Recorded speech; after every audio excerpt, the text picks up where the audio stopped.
All right, we are soon ready to begin. This is the second series, only slightly delayed this time. We're 13 minutes past the start time after, as you know, a few delays. We should be underway shortly. We're just looking for one more person to join the lobby. Then we can begin. Yes.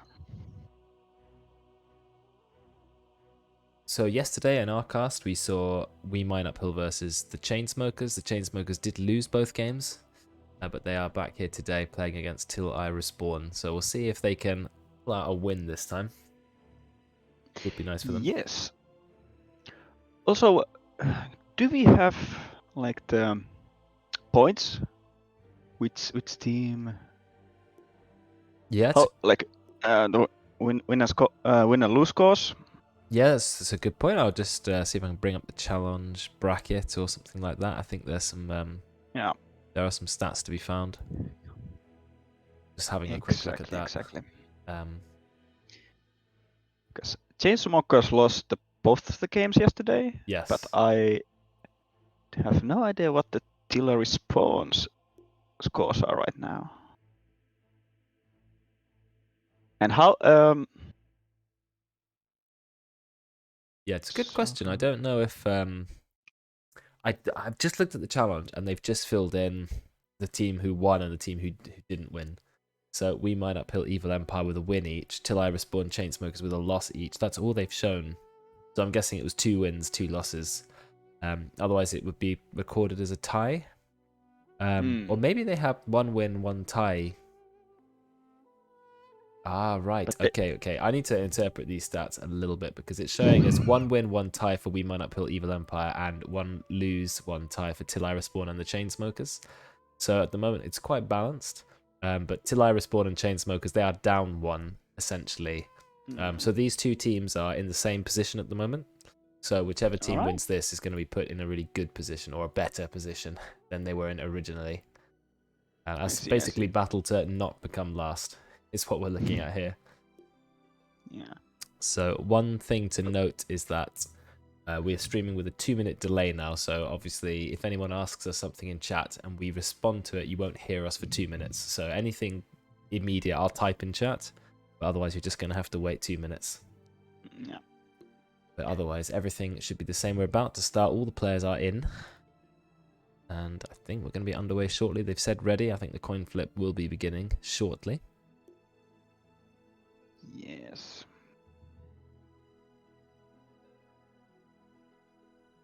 Did you watch the Tiller Response games yesterday? I was looking at I've not seen them. All right. Yeah, I was watching also with my left eye also, so I wasn't that. And now I'm trying to think. Like, I think I know Sozu, but I kind of don't remember his hero pool at all. So we'll be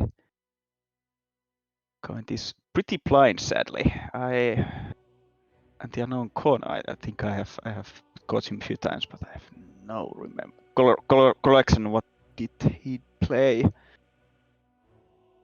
Yeah, I mean, I don't really remember, or I don't know anything about Till I Respawn. Trying to remember what was played by the other team, the Chainsmokers. I remember they did have a Dragon Knight. They ran a Sven.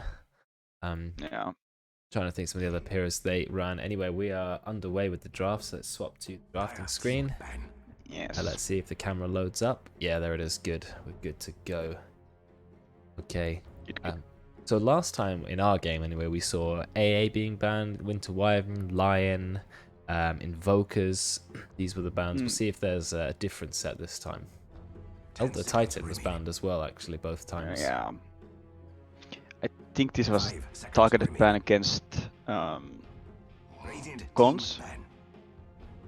Well, it may be, because they've gone for Clockwork this time, which is a different ban. Yeah, but this is from the other team. That's true, Till I Respawn. So, did anyone in the Chainsmokers play Clockwork last time? I think there was a Clockwork in one game. Or was that, was I thinking of something else, maybe? Maybe not. No. Yeah. I'm a big fan of Clockwork as a POS 4, but maybe someone on Chainsmokers is. 10 seconds remaining. I think Clockwork is kind of a interesting situation, especially as a 4. It's kind of like, again, you need levels. At least you're level 6, and then you can do stuff. But also like just running out with boots as a clock is always annoying. I think it's a really annoying hero to play against. Yeah, either boots or even a windlay, something that gives you speed so you can be up in the enemy's face. Yeah. Battery assault, just right clicking away. It's he's an annoying tin can for sure. Till I respawn us, it took a bit of time for their next ban. They actually went Disruptor, which is a very, very rarely seen hero in the current meta. That is true. So I wonder if banning Disruptor and Clockwork maybe alludes to playing a certain type of hero, maybe a hero who needs high mobility or something, doesn't want to be caught out, maybe a Tinker or something. Yeah, I was thinking Tinker too.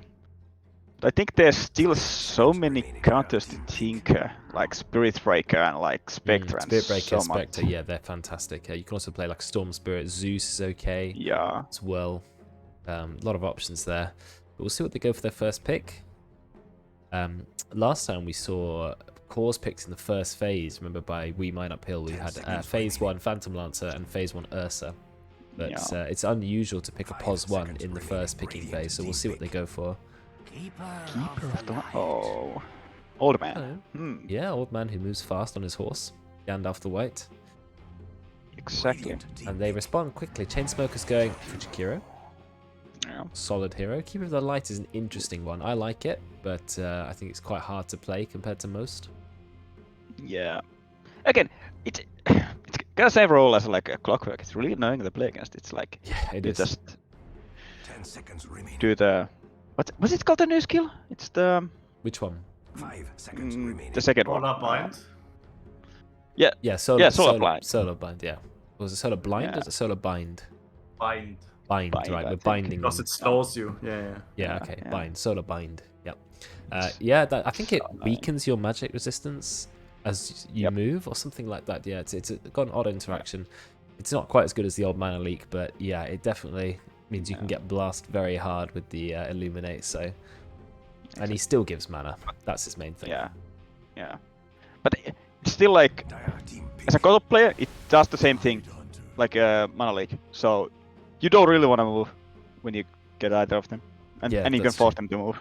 Jakiro and Tide, I like these heroes because they're very standard, straightforward. You've got good team fight guaranteed. Ravage into Macropire into the Ice Path.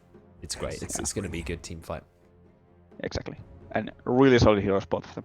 Yes, exactly. And Jakiro has such incredible cast ranges. The Macropire and the Ice Path covering like almost 1,000 units, it looks like. So it can easily follow up. And they've gone for a much more aggressive. That might be a combo. Is that a combo? Give mana to Bristle so he can spam spines? Yeah. I'm pretty sure this is their offlane. Okay. This is Keeper of the Light, Bristle back offlane. Yeah. That's going to be hard to play against. Yeah, I mean, you'll get a lot of stick charges, obviously, but that's a lot of damage from a Bristle with infinite mana. Yeah. So I think if they ban Ursa and the Monkey King, I don't think they can lose offlane. I think and Viper. They ban Viper straight away because that's obviously good against Bristle, but the only hero with break built into his kit, even from level 1. But I feel like what you do against Bristle, you need a ranged hero. So you don't want a melee. Melee won't survive in the wave, no chance. So look for a hero with a lot of range. Basically, maybe a Drow Ranger or something. Just stay far away and just shoot the Bristle, so he can't get to you. I think the other way to deal with it is actually, in my opinion, is Monkey King. It's just kill him. Just like 2 single stacks into like first kill, and he just dies. Jingu and Boundless Strike. That's definitely a good combo. You can heal to full with the Boundless Strike on the wave, so you've got a lot of options there. They ban Ursa themselves because they're not wanting to play Ursa into Bristle, maybe, but wanting to protect their Tide Hunter. So obviously Tide is anti-melee as well, but doesn't want to play against Ursa because if Kraken Shell doesn't protect you against the Fury Swipe strength. Exactly. Yeah, Tide and Bristle they have the same counters pretty much. Either you go really far away or you just kill the guy. Yeah, that's true. There's like no middle ground. I think you can't harass these guys out of lane. You need to kill him or ignore them. Tide is very hard to fight against in melee range. Obviously, he's going to anchor smash you as well, taking away a massive chunk of your damage. But I wonder if you can get away with a hero like Life Stealer, because you'll get a lot of health from Tide every time you hit him. Yeah. I don't know about Bristle. I'm not sure about Lifestealer versus Bristle because the spines I think go through BKB, but I need to 10 confirm seconds that. remaining. I think they should do. If they do, because they're physical 5 damage, I guess. seconds remaining. Then Bristol's not really going to care if you rage and start hitting him. He's just going to turn his back and just spam the spines, and obviously eventually you'll die. So Giles being banned, so they banned heroes again. They counter Tide, they counter Bristle in lane, so both ways.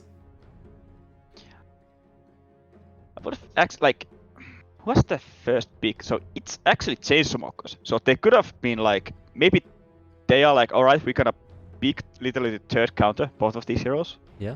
Either this like they're gonna ban all other ones and just pick Lifestealer. They're gonna ban Monkey King now and pick Lifestealer, or the other way around. They could do. Yeah, I think that makes sense. Yeah. It seems like OD and Invoke have been banned. Almost 3 mid heroes banned from Till I Respawn. They really don't want to see those heroes playing against them. Quite early to ban OD, I feel. Maybe 10 seconds I remaining. can't decide why it's banned so early. 5 seconds I think they remaining. really want to win the mid. Feels like it. They're gonna last pick the mid, and they're gonna ban every single mid hero. Maybe, I mean, that's- Death Prophet's been banned too, so even more mid heroes banned. I remember one time we were playing in-house again with Johannes, and there was like one really high MMR. He was like up 10 seconds remaining. up immortal, like high immortal, Okay. and we just literally just banned every single hero of his. We didn't care anybody else. We just like Yeah, just this target guy. ban him, We yeah. banned every single hero he played. And, It's not a bad way. I, don't- mean, you remember Alliance, and they always had Bulldog Yeah. heroes banned against him back when Bulldog was actually a proper player. So it works if you're good at certain heroes, and Yeah. they go for I mean- Witch Doctor. hero pool of 2 or 3. Yeah, it's true. Yeah, Lone Druid and Nature's Prophet in Bulldog's case. Witch Doctor does provide you that Maledict that can help chunk through a tanky hero like Bristleback. So definitely makes sense to me. Even more team fight and damage to Yeah. go 10 up on top of the seconds Ravage. remaining. So yeah, not a bad choice for the other support. Exactly. 5 seconds remaining. But they didn't pick Lifestealer, like you said. They didn't pick the Monkey King. They didn't pick Yeah. any anti-melee. They've still got some options. No. But yeah, didn't go for either of those. I Yeah. wonder what Till I Respawn. Will they snap one of those up? I think.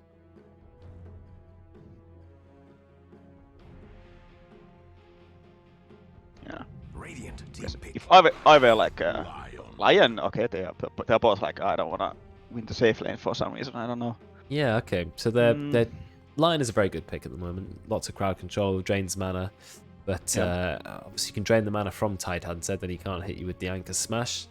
But they also didn't want to pick a core. They're like delaying. Oh, you picked a support? We're going to pick a support. They just want to see the 5 enemy seconds team's core remaining. before they pick a counter to it. So Dire they're team really going to just hold off. And then out comes the Juggernaut. This is a...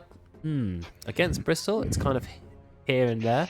If you get a good Yeah, Maledict Blade Fury, I think you can probably kill a Bristle. But if you don't kill him, he kills you. Yeah. So yeah, I'm not sure. What do you think about that matchup?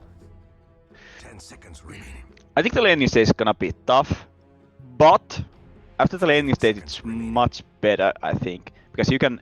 Dire team Juggernaut could actually go like break, also. He can go Silver Edge, Yeah, you can. and the ultimate I think doesn't proc the Bristlebacks. I'm not 100% I'm sure. not sure. I think the directional requirement is weird because Juggernaut's obviously in the air, kind of Yeah. immortal. But I don't know. Does it count as behind or does it count as in 10 front? Is it seconds when remaining. Bristleback got hit by the ult? Is it during the ult? I don't know that full 5 seconds remaining. interaction there, so we'd have to have a look. Radiant team ban. 10 Puck. I like this Puck pick a lot. Actually. It actually counters Juggernaut pretty much. So Juggernaut needs to go at least one item to dispel the silence. And if you get Axe on Puck, you can't even spin away. So No, you can't spin away from the Dream Coil. Yeah, that's true. But it works in the early game. You can you're safe to just spin away as long as you're not silenced. So yeah. So definitely it's okay then. Yeah. Yeah, I like the Puck too. You can hold all of those heroes in place pretty much. Witch Doctor, Tidehunter, Jakira, they don't have any mobility. They can just be stuck in the Dream Coil. Silence is good against them too. Easy interruption of the Witch Doctor ultimate. So that's definitely good. Yeah, I think it's a very mobile hero. I don't think he's in danger of being killed very easily. He can dodge Omni Slash super easily as well. Witch Doctor Cask, Tide ult. So I think it's a great pick now. You said they wanted to dominate mid lane, and Puck is a good hero for that. I wonder what else they'll ban. Maybe they'll ban... Not sure, actually. I don't know either. Okay, what do Chainsmokers need? They need. Okay, they have magic damage. They need actually more magic damage, I think, because they have a lot of physical. Tidehunter, Witch Doctor. I mean, Jakiro does, but I don't think only support for magic damage is more damage. Enough, yeah, so. More damage that they can throw into the fight, definitely. So yeah, I think yesterday what we found is they were lacking so much magic damage on their team compositions. So yes, yeah. Thirsty. Lina. Chainsmokers struggled to put out enough damage. They got these massive calls on the axe, 3 or 4 man calls, and they had nothing to throw on top. They had this Underlord Ricky axe combo, and they didn't have that instant magic damage to get that, get the pain on. So we'll see what they go for. Are there mid heroes who can get in there and put out higher amounts of magic damage? Try and think which ones it might be. Yeah, they said they could just do Alina. That would give them some burst. Void Spirit's got quite a lot of burst damage. Could help them out, something like that. He's good at catching Puck, gets Aghanims, more silence. Well, some silence for the Radiant team. Obviously, Dire have the silence, but I like Void Spirit. I think one player on Till I Respawn actually has Void Spirit as his picture. Oh, and there you go, Wraith King. Okay, it's a common pick against Juggernaut because if you tank an Omni Slash and die, you just come back to life and then you're ready to fight him. Laning against Tide, not 100% sure there, but I think they are thinking about mid game too much and not about lane stages because they literally pick like lane stages for both of them is gonna be tough. Off lanes both gonna win, or they should win. Bishop should be okay against Juggernaut, and Tide Hunter should be really okay against Wraith King. Yeah, I think Tide will do well against Wraith King because, like you said, he crits you for barely any damage. You just put points in Kraken Shell and Anchor Smash and just keep hitting Wraith King in the face. He's going to struggle. Yes, you've got a line to drain Tidehunter's mana, but if he's got some points in Kraken Shell, you can't do any damage to him. So yeah. And the final pick, I thought about Storm Spirit actually, and I thought it was fine. I mean, it's high mobility, so it can easily follow up on the Tidehunter Ravage. You've got you've got some extra cats. You could easily kill heroes like Lion, Keeper of the Light. You can get away from Bristle, but you have to be very careful against Puck because you cannot do anything when you're in Dream Coil and there's a long silence. So EKB is going to need to come out early for the Storm Spirit and he's going to have to watch out for the Aghanims. Yeah, I think Yules could be actually. Yules into something for Storm. Mana regen, you can save yourself. Also Dispel. Yeah, Yules is pretty good, but I think if I was like Puck, I would consider a Yules. I think on Storm I would just be getting BKB like as quickly as possible. But Yules does work against the silence. But you've got Lion who can insta-hex you and then get stunned, and then there's a Wraith King stun. And you can't get out of Dream Coil with Yules, but you can get out of it with BKB until Puck picks up her own Aghanims. So yeah, I think that's what I would I'd be doing there. Yeah. But I think there's definitely a thing that can go wrong with mid heroes, and I know because I play mid as well. My main role, you can be too greedy to buy a BKB. You think, I don't need it first item. No, I don't need it second item. I'll do it third item. And by the time you go for it third item, you're already dying left, right, and center to the blink Puck. So yeah, that's. I'm sure he knows what he's doing. Yes. All right. I'm already kind of made my predictions that laning stakes for both of them is gonna be hard. Offlane's gonna win both of them. But, yeah, I think the offlane is like you said. I agree. It's gonna struggle. Puck is immediately illusory orbing out. I like this. He's trying to get that ward down ASAP. Unbelievable, we're seeing. What just happened? So I got a very, very small blip in my stream. That should be the last one, but sometimes it happens. Anyway, he's run down mid lane as quickly as possible. I hope he's going to place down that ward quick before the Radiant team can see him. Is he going to? Yes, he does. Puts it out first. And then he kind of shows that he's there. They can't see him yet. And that is true. But still, I think they just in case you should have went for back.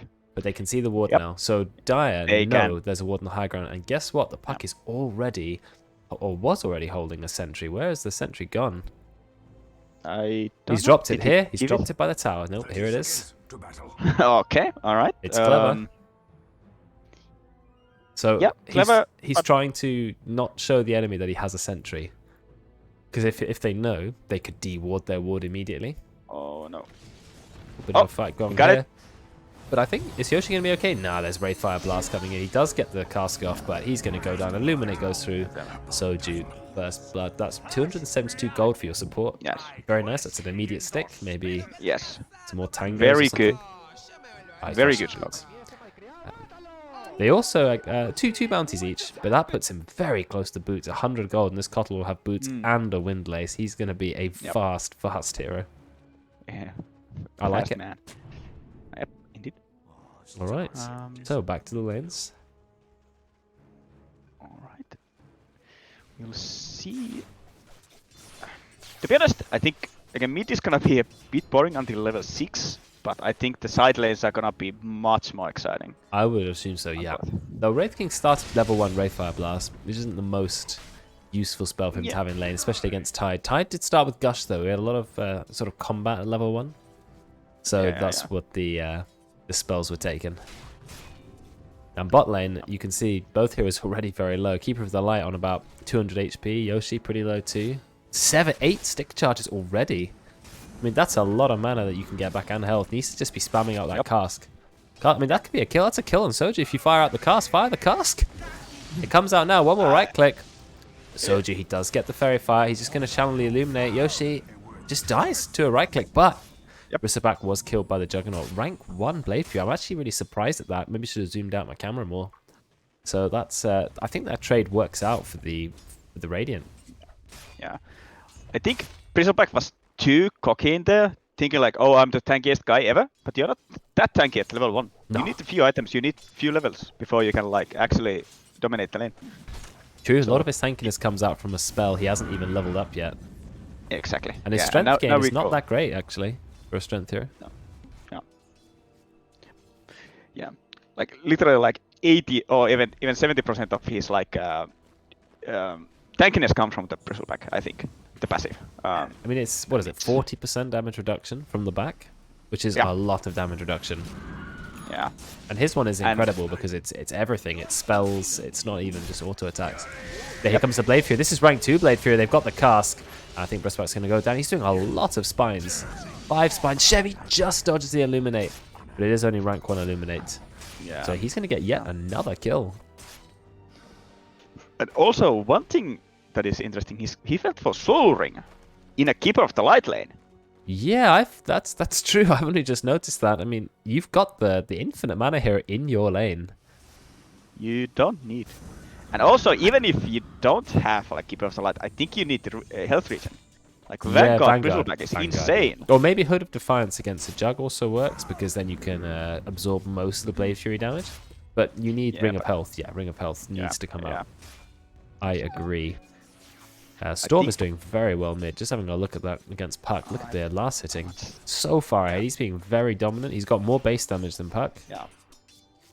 And yeah, I like it.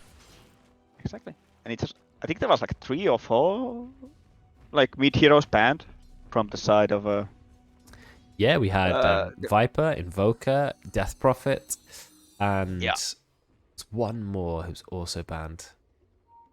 Can't remember. Oh, there's another going on bot. Like you said, there's Maledict plus the spin. I don't think it's quite enough damage because... Oh, and he Soul Ringed! He's got himself killed. What? Was that? I think it was a mistake Soul Ring that happened at the end. Yeah, he's dead. 172 that last proc. Obviously, well, Maledict does more damage the more you take while it's on, but lowering your health with Soul Ring, of course, that's not going to help out. I think it might have been a misclick. No. Yeah, that must have been. That's unfortunate. Whereas Honey Badger, as the Tide, doesn't have a ton of last hits, but he doesn't seem to be in danger of dying. I mean, he's keeping up with the Wraith King, so he's having a lot better lane. But then I thought maybe the Wraith King would struggle more, but no, he seems to also be doing okay. Yeah, I think Tide is going to the right items, and if he now buys a Soul Ring, would be pretty nice. He already has Ring of Protection, so he could just go Soul Ring right now. Yeah, Soul Ring Hood of Defiance is probably my favorite build to see on a Tide Hunter. Then Phase Boots to finish it off. for that 4 armor, bit of move speed, bit of damage. Yeah. Here Like, comes Illuminate. if you No hits. if you buy a Soul Ring, you need a health regen before you buy it. So Yeah, think, unless you've got like plenty of tangos and salve left over. I mean, Tide, they're going on Tide, but he's not really taking much damage. As you can see, the Wraith King does nothing to him. Even the crit is barely scratching this boy. As you say, he's got the Ring of Health. yeah. This is a tanky boy, Well, Oh, and 3 mangoes. I like a lot. Oh, Puck's catching up on the last hits, but took quite a lot of damage in mid lane. He's gone in with the jaunt. I think it might have been a mistake. He gets level 6 first, uses the Dream Core. It's very close in mid lane. Both heroes on about 1 HP. Puck needs 1 auto attack. Actually finds the kill. Unknown Corner with the Illusory Orb. Even though he was behind in last hits, he was ahead in XP because he killed the wave first, did get the kill with the Dream Coil, and that is really going to help him out there. And a missed bot lane, another kill with the help of Maledict. Where did Bristleback die? He died. Did he die in the base? I think he might have done. Look, his TP's on cooldown. He died in the base. TP'd back to base, still died from Maledict. So now he has no TP. Chev is having a fantastic time. Just free farming it up. Has 2 kills and 2 assists. yes. Yeah, that is really rough for the Bristle lane. And that was their sort of second pick with the Cottle. They thought they were having a great time, but it didn't quite work out as they expected. No. Yeah. They are playing too cocky, I think. Like they need few items again. I think, especially the Soul Ring is not helping. He need tankiness, something like Vanguard Rush into something, whatever. Yes. But yeah. Soul Ring is not the item he needs. He never uses his mana before dying. Exactly. Whereas the Tide, he's very close to finishing off Hood of Defiance. And then I think he'll go for that Soul Ring, or I'd hope so anyway. Yep. He used every single manga already. You might wanna keep them as long as you can, because they also give you health regen. So especially on like They Tide. do, yeah. You use them when you need them in the middle of a fight, Yeah. Exactly. rather than just for fun. Yeah, but it's. Okay. I mean, Looking always at bot wanna be lane, full yeah, up. they've got not max rank, but rank 3 Maledict, but the Juggernaut is not close enough. He needs to drop maybe a Healing Ward, heal up both his team. He has infinite mana, effectively 18 Magic Wand charges. exactly. The mana is not an issue whatsoever. They're just sending in another item. He's going to have finished that Phase Boots, giving him a lot more move speed. Yeah. What do you get from Phase Boots? You get a 20% increase on melee heroes for 3 seconds, 10% for ranged heroes. Yeah, Phase Boots really are not good on ranged heroes, and Keeping the Light does actually snipe the courier on the way back, so that's a nice kill. Yep, that's a There nice. we go. Going into the spin, we've got the Maledict. Maledict and rank 3 Blade Fury. This is rank 3 Maledict. There's no chance Bristle's going to get away. And Yoshi gets yet another kill. That is the 5th death on the Bristleback. But Keeper of the Light has 2 kills. Hasn't even died yet. I think he's in range to attack the Healing Ward. Just snipes it, 75 gold. Puck has TP'd bot, but realizes that he's a little bit too late. Yeah. Has to go straight back to the mid lane. Top lane, looks like they're chasing the Lion. But Gush has been used. They have no follow-up, and Lion will just escape. Yeah. Also, Tide Hunter is already out of mana again. No I mean, sorrow. that's the. Yeah, not going for it. I think he should. Yeah, I think he needs that mana. He's in trouble. Yeah. Double with Especially mana. against Lion, who's like skips. Yeah. Yeah, I mean, Lion can drain you to 0 mana, but then you can still Soul Ring, do a Gush, do an Anchor Smash, and we do have level 6 on both heroes, but we have a TP from the Storm. He's only level 7. He's going straight for the Cottle, but he's actually run out of mana. And there's a TP from the Lion, but the Blast Away does still get Yoshi, but I think the Storm maybe overestimated his range. But, I mean, they've got level 6 on the Witch Doctor and the Jug here. They can kill them whenever they want to. In fact, they could go in for it now. They just drop the Healing Ward, bait the Bristleback a bit closer. Whoa, that's a lot of damage from the rank to Illuminate. Cottle is doing work in this lane. Great play from Soju, but fortunately the I Bristol think is struggling. Storm had actually a regen, but I think he misused it. He didn't. He zapped in, then used the regen, and then he got clicked by the Bristleback Quill Spray, and it immediately went out. So he kind of misplayed there. I think that's the. Okay. But I still think this was a wrong lane to gank anyways, because they are already winning bottom. So I think he should have just TP'd top and killed Lion already. 2. Okay, it's time to go in on the Bristleback, but can he get enough core squares off? No, he cannot. They drop everything, all the ults going in. He's going to go with the Omni Slash onto Keep It Light, and Cottle only has 2 armor. So it's one of the squishiest heroes in the game, and of course an Omni Slash on a solo hero will get an easy kill. So Chev is now 3-0-4 and Yoshi 4-2-2. Very, very good performance in this lane. Bristleback has died 6 times. In fact, there's 7 kills on the Radiant team. 6 are on 1 hero. Yeah. He's good. It's I'm rough. really interested what Storm is building actually. He's gonna go Orchid, so Yeah. no defensive items. Orchid against Puck works because Puck's gonna go. Puck is going Blink Dagger, no boots, no boots. Blink Dagger really wants an ASAP, but the Storm Spirit gets Orchid. The Puck needs to get a Yules, otherwise the Puck is just going to die every single time the Orchid is up. So, oh, he does just snipe the rune in time. But he gets Dreamcore. He's in a lot of trouble. Dreamcore lasts a long time. He's going to get stunned by the Wraithling. They perfectly timed the stun, but he's still going to get away. We have a illusory orb. Is it going to land? Not quite cast correctly. No. I think the Storm's okay, just bottling up. And he is going to be fine. We do have another stun coming out from the Wraith King soon. 3 seconds. Out comes the Illuminate. Does quite a bit of damage, but Tide is here with the Ravage. Does he drop the Ravage to save his Storm? Oh! Yes, he does. Nice Ravage. That's a cool effect. But the Storm, he gets blast back in by Soju, but the Illuminate, it's going to kill Jakiro. He does die. They're dropping out the ult from the Witch Doctor. But of course, he gets hexed. And I think this is going to be bad for Radiant because there are 4 dire heroes here. Gets hit by the illusory orb.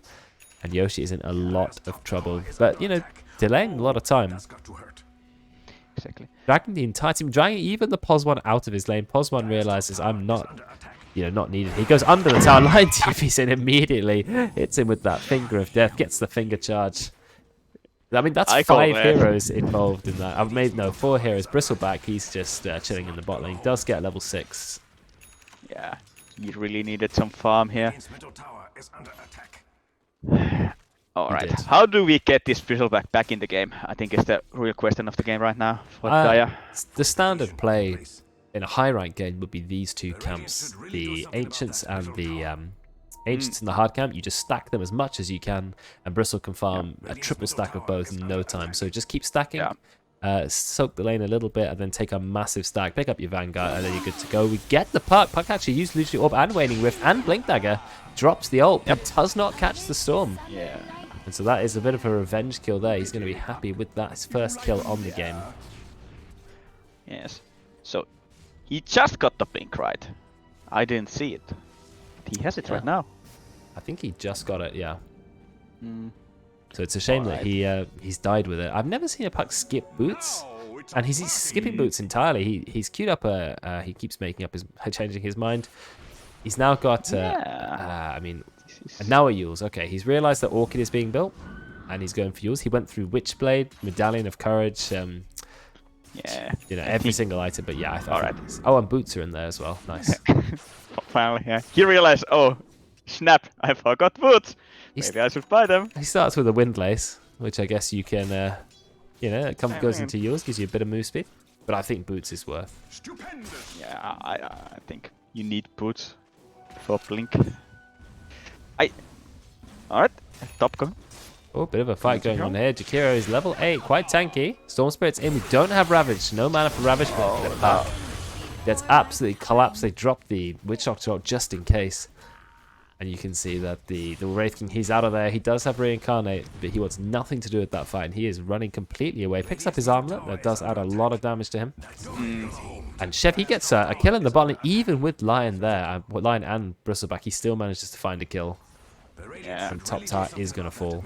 This is one farmed Juggernaut. He has been eating his cereal in the morning, so... Yeah, that's true. I mean, is he the highest level in the game? Yes, he is. The same as the mid-heroes. He's got the Maelstrom already. He got Chipped Vest, nice farming item. His net worth is really high. 6,300. No one's even hit 5,000 yet. So he has any option of items he can go for now. Will he go for the sort of Aghanims? Will he go for the Blink? Will he get Sanjin Yasha? All remains to be seen. Will he get a BKB? I mean, he can do it all. Yep. The Radiant's bottom tower has seen better What days. do you think about his build, by the way? It's Face Boots Maelstrom. We're about to see a gank in mid, then we'll have a look. But I think Soju's in a lot of trouble with a massive pain train. 4 heroes as they rotate to take the mid tower. Fantastic play. I like it. I like Phase Boots on Juggernaut. I'm more of a Treads fan myself, but I know Phase Boots is really good. I can never argue. And I think Maelstrom is good because we talked last time when we saw the Ursa building Battle Fury instead of Diffusal Blade. Maelstrom lets you farm a bit, not quite as well as Battle Fury, but it also lets you fight really early on. So I think it's an earlier game item. And so you can build it into Mjolnir. And yeah, I'm a big fan of the Maelstrom Sand and Yasha build on Jug. Just helps you get online really quickly. Here comes the TP. Power Rangers assemble 3 TPs bot lane. Kiera's trying to find Wraith King. Just gets stunned, but can still go in. Rank 1 Electric Vortex doesn't hold him in for long. Is that enough for any of his team to go in? No, it is not. He's going to be turned on. Doesn't have a lot of mana. But Nona's, he's got to be careful. He does have Reincarnate. Yoshi comes in with the stun. Oh no, Karkrak's got a little bit too close. He's going to stun back and forth. And again. But Stormspirit, he has gone under the tower. Finger of Death. It comes out, and that's going to be an easy kill. Yoshi is channeling his ult, and out comes the Ravage. It's enough to kill Bristleback. Gets hit by the Macropire, but does look pretty bad for the die. Massive Illuminate comes through. Looks bad for the Radiant. My mistake. UK Woody's going to be taken down as well as Honey Badger. But at the same time, Chev actually got a solo kill on a Puck. Not sure how he did that. With Puck has Blink, Phase Shift, Illusory Orb, Waning Rift, lots of different ways of escaping, but still went down. Yeah. Wasn't looking either, but I think he didn't even use ultimate, so that's quite interesting. Yeah, even more interesting. But yeah, he's decided Manta instead of Sanjin Yasha, so he can dispel the silence. I think that's a clever idea. Yeah. I'm a big fan of that. I think he needs Manta. Yeah, I like Manta as well. It lets you split push, helps you farm, does good damage. You can drop it while you're middle of Omni Slash as well. Just drop the Manta, the illusions come out, if you ever wanted to. But did you, by the way, see how they took the last fight on Radiant? So 4 heroes bottom fighting, and Juggernaut just farming, FK. But he got a kill. He actually killed the mid hero. So I mean, it did work out in the end. For the Diag ended up with 3 kills, but the Radiant they got a solo pick off for their POS one, who is now really far ahead. 2,000 gold ahead already. That's nearly an entire item. That's a full Yasha for free. Yep. But I think the problem wasn't that. I think the problem in that fight for them. Oh no, they're going bot. They dropped the Dream Coil. Oh, and UK Woody, he's in a little trouble, but they're very patient. But he does break the Dream Coil, I think, by accident. I think he's in a bad position. Is UK Woody going to go down? No, the line's just right-clicking him, but he does not have enough damage. That's going to be the first pick-off. The Storm Spirit goes away. He could have stayed on the line a little bit longer, but in fact, he zips away very defensively. And so the line's not going to go down. No one has died here. Wraith King immediately leaves to go for the top lane because the Juggernaut also just farming top. So it doesn't come to anything. Yeah, I think I'm just looking at like Storm needs this Orchid before he can do things, I think. And what else do they need? Orchid is close, but Puck is trying to get that Yules, but obviously went for Blink Dagger and Boots first. Yeah. So still about 1,400 gold away. But so Storm for his Orchid. So I think you know, the Orchid is going to be a very short window before it's going to get just used off. UK Woody is going in basically 1 versus 3. He's still running in. He doesn't seem to have any fear whatsoever, this man. No. That's how you play Jackie, right? You just go at them. Just run at them. He's a surprisingly tanky hero for a support. He starts with like 27 strength and has a 3 strength gain, which is actually more than Bristleback. Oh, a little bit of lag on my stream at the moment. Ooh, dropping a lot of frames. He's come back. Alright. No, what is happening? I'm dropping a lot of frames. I've got, somehow it thinks I've got 6,000 bitrate, which I don't. But I'm dropping frames left, right, and center. I don't know what is happening with my internet. Sorry, team. It seems to be back now, but there's going to be a little bit of a blip in the stream. For those watching, I do apologize. This is nothing we can do. Yeah, well, unfortunately, even though I've got my stream nice and set up, I'm streaming from my laptop in the countryside after all. But they dropped the Ravage in the middle and they're going on the line. Are they going to burst him? Yeah, they're going to bring him down. The full Omni Slash going on 2 heroes. They're just tanking it both. But in fact, it means that neither of them die. But the Wraith King, he's going to go down. That's Reincarnate. But a massive Dream Coil from the pipe. Do they have the damage to kill the Storm Spirit? Yes, they are going to bring him down. I can't tell which team this looks good for. Macropire goes out, doing a lot of damage. They haven't killed the Healing Ward. They need to find it. Puck is going to escape. You've got a level 15 Juggernaut here, but he is being beaten to death. Does have 20 stick charges, and they still haven't killed the Healing Ward. Woody on the run, but being chased by a Cottle. I think it doesn't look good for the Radiant. They actually haven't got a single pick-off after this. They dropped a full Omni Slash, but it just went into Wraith King and Bristle. Bristle didn't quite die, and of course Wraith King, he has Reincarnate, so just came straight back to life. Exactly. Run, little bottom And tower. I think it also bounced a lot from in the creeps also, so that's quite sad. Yeah, not a good fight for the Radiant, for the Chainsmokers. And it's Yep. 12 to 12 in kills now. And even though the Juggernaut is both 5-0-4, 3 levels ahead, Dire's bottom tower his is team under is still attack. not winning. Because look, the next 3 positions, they all belong to the Dire's team. Yeah. I think again the Ravage was fine, but I think Dire's bottom tower doesn't even have arms to defend itself. the damage again was a bit too late. It's just like it should be immediately when like Ravage comes, you need to like have the damage immediately. So this Witch Doctor should be behind the Tidehunter all the time and just be like, oh, you Ravage, I'm gonna ultimate, do my combo already. Yes. It should be like instant. Yes, I agree. Well, it's a coordination thing. The Tide obviously has doesn't have Blink at the moment, so he just walks in and presses Ravage. So the team need to be with him. Yeah. But still, even without a Blink, that was really good Ravage. I think it got Yes, it 3 was. heroes. Yeah, it was a great Ravage. But he tried to solo the Lion. Oh, Chev, he's actually in a bit of trouble in the top lane, but he does have Manta and 20 stick charges. He can Manta the stun from Wraith King. He tries to Manta out of the Dream Core, but he doesn't. Now he gets stunned, but he's still alive at the moment. He's okay. Fight is raging. Remember, Wraith King, he's got no ultimate. The Finger of Death comes out, but it's not enough damage to kill Chev, and he's got the Healing Ward healing himself up. That's a massive kill. This Juggernaut is still... Well, still hasn't died. 6-0-4. And the puck will escape. Oh, no, They no, find him oh. just a little bit too late. So close. It was very close. But now they have a 5-man team in the top lane, and they've killed the Wraith King. I think it's time to start looking at a tower. Although there is Glyph up on the Dire, so they're going to drop that straight away. That's till I respawn, who are going to throw that down. Lion is here in the top lane with Blink Dagger. When will they drop the Glyph? They drop the Glyph now. They drop the offensive Glyph. So they really want to push this. They're saving their catapult with the offensive Glyph. They've got the healing ward up as well. So they're going to be hit square in the face by an Illuminate, but they don't care because they're just going to heal it up with the healing ward. Yep. They still have every single ult. Dire's top tower Yeah, they've At got the moment, they the... don't have Macropire, but it's coming really soon. Also, Death Ward is coming really soon. Soon. Tower's low though.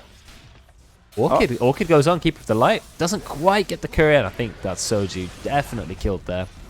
And they've just lost their tier 2 tower. tower has fallen in battle. Yeah. It was bit too, like the positioning on Keeper of the Light in that fight wasn't a good way. You should not be that far ahead. You should be behind this Bristleback. They let him to tank. Is under attack. Yeah, And just exactly. relax. I think he felt himself a little bit, or he or she felt herself a little bit invincible. Just, I'm so fast, I'm Keeper of the Light, 400 move speed. But then immediately got found and was killed because you can never escape Storm Spirit. Nope. Radiant's middle tower is under attack. Storm Spirit just way too mobile a hero. In fact, he's trying to chase the puck. Does he get the Orchid on? He does. And there's no Yules yet. In fact, we've got the money for Yules. Pete just doesn't have it, so he's going to go down. Unknown corner. Balls. Now he will have Yules, so that's the last time he'll get killed by Orchid, but Storm's already found some use out of it. I think he really needs to consider his own BKB at some point, though. At least soon. He did go for Kaya first, but I think that's where the greed needs to end, and BKB needs to start coming out. Is Jug in any trouble here? He gets Hex, but they have no mana for stun. I mean, he's just going to go start spinning. Spinning on the Bristleback. Bristleback is incredibly tanky. He's got the Eternal Shot. They actually dropped the Ravage on him, and they're going to commit the full Omni Slash. Yes, they are. Nice Omni. Oh. Yeah, they drop everything on the That's Bristle. how you use Omni. But is it worth it? Yeah, I think we're going to say it's worth it because it's an important kill. Wraith King goes in. They've actually got Will-O-Wisp. There's Aghanims on the Cottle already. I'm amazed that there's an Aghanims on the Cottle, and the Bristleback, he is buying back. So he's coming straight back into this fight. Car Crack in, doing a lot of damage. No one can kill him. Wraith King does not care because he has Reincarnate. He's very close to Radiance as well. I think it's time for Chainsmokers to just run back. Do they have Dream Coil? Yes, they do. They can get a massive Dream Coil. That is a 3-man Dream Coil. And 2 heroes get stumped. They still haven't got a single kill yet. There's going to be the first one. And that's going to be a kill on Tide. But a lot of damage coming out from the Jakiro. But that Illuminate was massive. Test straight through them. Yep. And I think the Radiant are just going to have to back off. We're just going to watch a replay of that fight. So have a look at that on the stream. Yeah. So as you can see, the Will-O-Wisp starts, and what a brilliant use of that. They've already lost their mid hero, and the Bristleback has to buy back, but the Will-O-Wisp holds them in place so long near the tier 2 tower. Yeah. And now it's just Dire chasing. Yeah. that is really good usage of the Will-O-Wisp. Immediately realize, oh, I have axe, we can fight. We can actually win this fight really easily. They took the fight even without Bristleback, and Bristleback instant buybacks also. So that's a really good buyback, really good usage just for like a power spikes right there. And now back in the actual game, they die. I decided to take Roche off the back of that fight. This is good use of objective. There is a scan coming out from the Chainsmokers, but it's a little bit too late. And this is a massive bugbear I have, and I see it even in Immortal ranked games, so I'm not calling out these players, but picking up the Aegis on Wraith King, I'm just never a fan, because Wraith King can already come back to life twice. Maybe let the Bristle or Putt come back to life with the Aegis. I feel like giving a third life to Wraith King, not really worth it. Maybe give a second life to a Bristle. But anyway, that's my personal opinion.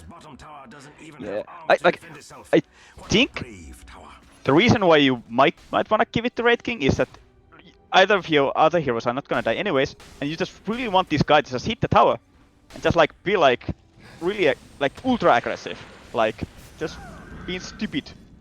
With like Reincarnation Aegis, he has 3 lives. He can like dive fountain kind of stuff. Well, yeah, that's true. But if he gets caught too far out of position, he can easily die again and again and again. True. I mean, he's got Radiance and Armlet. It's a very aggressive build. I would be favouring a Blink Dagger at this point, but AC means he's just going to hit very hard. I think he really needs Blink Dagger right now. Because Yeah. you can also go like the Swift Blink. It's not that good what it used to be on Wraith King, but still. Again, when there was no like movement speed limit, it was stupid. It was just Sonic. And, Yeah, it was really, really dumb when there was no cooldown, no move speed cap. But I think that's why the mobility creep in Dota 2 got pretty insane. I think UK Woody's in a bit of a tough spot. He does have a Yules, but I can't see any ways escaping from this. He's being marauded by skeletons. He does have Ice Path. He does actually get it off from both heroes. But he's already been slowed by the Viscous Nasal Good, and you've got Wraith King running at you. Massive crit. Out comes the stun. Easy kill. I think he could have tried. I think immediately he stunned Wraith King, but after that he could have used Wraith King and maybe insta TP'd.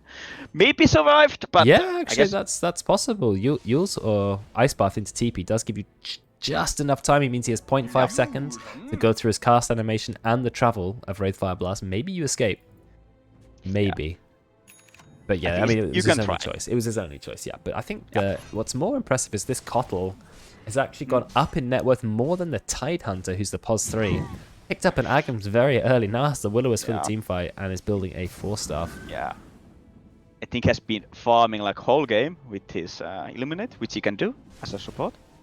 Especially like Keeper of the Light, who can push out the waves. You should be always like pretty... That not to take your carries farm, like you did. Yeah, he's doing a little bit of that. I mean, if you look at his farm, it's nearly the same as the rest of his team, apart from the Wraith King who's ahead. But this Jug, this is the main hero we need to think about. He's still 3 levels ahead. He's 705. He hasn't died yet. 3k net worth ahead. He does have an Aghanims now. He is still the scary hero we need to think about if we're till I respawn. If you were this Juggernaut, would you buy Break right now? Like, just go into... what's the item? Silver Edge. Could you go Silver Edge right now? I don't know if Bristle is that much of a problem. He's quite tanky. Early game with the Crimson Guard, or mid game with it rather. I guess if you go Silver Edge, it does let you kill him. It makes the other team also have to buy detection, so I think it can be a good item. He's going for Skadi. Skadi does stop healing. I think maybe that makes a lot more sense. It tanks him up a bit. And Bristleback has a lot of healing with the lifesteal coming out from Eternal Shroud. That is true. So there is a pause, but I think it's a very, very short one. Yep. Right. And we're about to restart. So I know some people are nervous when they see a pause because of the pauses from the last series. But no, we're going to go straight back underway. Exactly. Okay, so it's actually really, really tough game for both of them, like or like a close game, what I'm trying to say here. Yeah. And it is.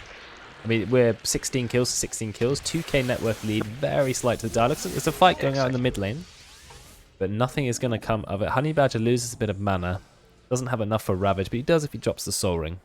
Radiant's top tower is under attack. I'm like thinking, like, what do you need to do to win a fight right now on either of the teams? What's think the secret? Just smoke and drop all your spells as quickly as possible on the key targets. You know, either blink, smoke in, blink ravage, and then you can take out any hero apart from obviously the Wraith King, maybe the Bristle, but you can take out Keeper of the Light, Puck, Lion, or if you're on the Dire, same thing. Smoke in, Puck blinks in, you get the Wraith King, he needs to go in after. You've got the blink on the Lion, Hex, and Earth Spikes. You've got lots of lockdown. Easy enough for Wraith King to walk up and just get some kills. Exactly. Yeah. Now that I look at, I think on the both of the teams, you just need to kill the supports. Like this Keeper of the Light is doing lots of work, also Lion, but also on the other side, especially on the if the Witch Doctor gets really good ult, he's doing so much damage, and same on the Jakiro. So I think supports need to play really careful and positioning, and yes, try to get their spells out. The Wraith King is only 1,500 gold, about 1,700 gold behind the Juggernaut, but he is 4 levels behind. So still a fair bit to go. He does have the Aegis. In fact, Aegis is going to go. It's just about to expire. There we go. We see it expiring now. So they didn't do a lot with the Aegis. They didn't even take a single tier 2 tower. Yep. I think if this Wraith King just hit the tower and everybody behind him, there's nothing they can do, actually. Like, again, he has 3 lives. Just hit the tower. I would like to see players play a little bit more aggressive with the Aegis. I think that's a general theme of players who are around this bracket, sort of like Crusader, Archon, is they're a little bit scared because if they fight uphill and they lose, they think, oh, well, you know, we've thrown our advantage. But actually, you do need to try sometimes. Puck is going to blink out. Actually, tanks the... Oh, they're going to zip in. Do they find it? They get the Orchid, but this time there's the Mules, but we still have the Electric Vortex. Do we have the burst to kill the Puck? Yes, we do. Fantastic play. Nice double stun by the Lion. Right. But I think they're going to be okay. They've dropped everything. The Storm Spirit's fine. He's actually been hit by the pipe. They get a double Ravage. It's good. They're going to kill both supports. See the stun. It does bounce to the Kotl, but Kotl is very, very fast. But still, nice double kill. Wraith King's shown himself. In fact, Honey Badger's chasing. Doesn't have mana for Gush. He does if he uses the Soul Ring. Beautiful stun by Woody right on the edge. Need to use the Soul Ring on Honey Badger if he wants to get the stun out. Storm Spirit. He finds a regen rune. Absolutely perfect. This is the chance to kill Wraith King. Of course, regen rune is cancelled by the Radiance. But Wraith King has no blink. So I can't see any way he escapes this. In fact, he escapes it just by walking out. But no, Yoshi's on the high ground. Waits for it. Does get a perfect bounce coming out from the creeps. And they're finally going to bring down that Wraith King. Big kill there. Yep. I think Lion hesitated. Like, when he stunned Storm, he hesitated for 5 seconds to ultimate. If he immediately fingered, he might have just died, and the fight would have been completely different. He hesitated 5 seconds. I saw it. And that might have been literally it. So small mistake. Yes, yeah, you're right, you're right. That is beauty and the curse of Dota 2, I think. It's the... So small things can change. That's true. You know, I know you've only got 4 spells and a few items to press, but pressing them all at the right time in the right place, and they're going to find them. Will-O-Wisp is dropped, but Juggernaut doesn't care. He just spins through. It looks like he's going to get a kill on the Lion. Lion is silenced for quite a long time and is going to go down. Time to kill Keeper of the Light. He does have Spirit Form, but the Swift Slash is going to be enough with the Maledict. And they kill Will-O-Wisp as well. They get 100 gold for the Will-O-Wisp. Yeah. And now it's time to take down the tier 2 tower. Or they're going to try anyway. They've got the healing ward. Perfect. Pushing high ground item. Puck blinks out. No Ravage for 45 seconds. I think fighting without your Wraith King, especially without his ult, he was still dead by the way when they took the fight. He's still got 30 right seconds with no ult. Yep. Still on level 2. Finally, a tier 3 tower is being pressured. But they do have the glyph. So, till I respawn, they can throw out the glyph if they want to. But they've got to think about it soon. I mean, they've just lost their tower. Yep. Literally gave it 3. And Roche is up in 10 seconds, which means they can take the racks, then go straight for Roche, then they can go and take the top racks too. Yep. So good opportunity there. They drop the Spirit Form on Soju. Carcrack's coming from behind. He dodges the Ice Path. They're going to start going on him. They orchid him. They have the damage. They use the Swift Slash, but not the full Omni Slash. He got the Blade Fury with the Blade Fury talent. Doing a lot of magic damage. There's no Maledict. Do they have the damage to kill him? He's going to have to go into the full Omni Slash, but out comes the Ravage. Ravage hits 2. He's going to have to think about it soon. Being pulled in place by the Will-O-Wisp, but in the backlines, look what's happening. Puck gets a 3-man Dream Core. Nonos, he just goes in immediately, kills the Storm Spirit, gets another kill, and Jakiro gonna get a triple kill, but the Lion is gonna find it with the finger of death. Juggernaut's in a lot of trouble here, silence for a very long time. Can he get the Omni out? No, he can't. Gets hit by a massive Illuminate to the face. Fantastic fight for the Dire. And we're gonna have a look at a replay of that. I'm sorry you can't see the replay on stream because it's a 2-minute delay. So it's just me who gets the luxury of seeing that. But the Radiant team, the Chainsmokers, they do already take the racks. So Dire come in maybe a little bit too late, but I think the problem was going full on the Bristleback. I think if you wanted to kill Bristleback, you should go drop the full Omni Slash on him, but they don't. They don't kill him. They drop the Ravage, but they have no follow-up for the Ravage. Beautiful Will-O-Wisp holding the Jug in place, and then the Puck and Wraith King, they just go behind, and the Wraith King cleans up. Exactly. I think the problem for Radiant was they're not respecting enough the team fight. When they have every single ultimate up, and they are at like all together, Dire can easily win team fights. And now Puck has picked up both the Aegis. This time it goes on Puck, not the Wraith King. Puck also gets an Ag Shard, and Puck's Ag Shard is pretty powerful. It adds 70 extra damage to Waning Rift, which makes it hit 320. But it also knocks back enemies for 0.4 seconds, and it's got some ridiculous extra effect which people often forget about. It reveals all invisible units and wards. And this only has a 13-second cooldown, which can go down to 7 seconds at level 20. So you have a free gem, essentially. Just keep Waning Rifting in all ward locations. But anyway, I think that was the first kill on the Juggernaut. I want to see who got the gold for it. 760 gold to the Keeper of the Light, who's now still as rich as Honey Badger. That is completely true. I think they really need to do something with this Aegis though. Like they cannot AFK farm with this Aegis anymore. They already lost mid. They need to get at least tier 2. And most likely at least try to like threaten the high ground. It needs to be done. Mid is already. They need to use the they need to use the Aegis exactly like you said. But it's time to do that. They have a catapult wave on the way, 2 catapults this time. And Radiant, they've got no glyph for a minute. So that tier 2 tower should be free. And all of Chainsmokers are just on their side of the map, so they're not in a position to defend at the moment. That's going to be a tier 2, goes straight down. It's the first tier 2 tower taken, so they can finally claim the outpost, but they're not going straight for the high ground. Nope. I think what they need to do, and this is correct, they need to push out the mid first, what Spuck is already doing, so you should take the tier 2 on mid, and then go mid and go high ground on mid, what I'm trying to say. That's true. Because it's already pushing. They have a mega creeps on, so they're just trying to clean up as many tier 2 towers as they can. They've got very tanky heroes able to tank the towers. They've got Bristleback and Wraith King. Both of them can just stand and take tower hits. You've got the Assault Cuirass up now on the Wraith King. They have smoked, but they're kind of just running around in circles. Maybe they're using Car Crack as a bait. Yeah. I still think Wraith King should consider a Blink Dagger maybe before Abyssal Blade. He has gone for Basher. Yep. He really needs to.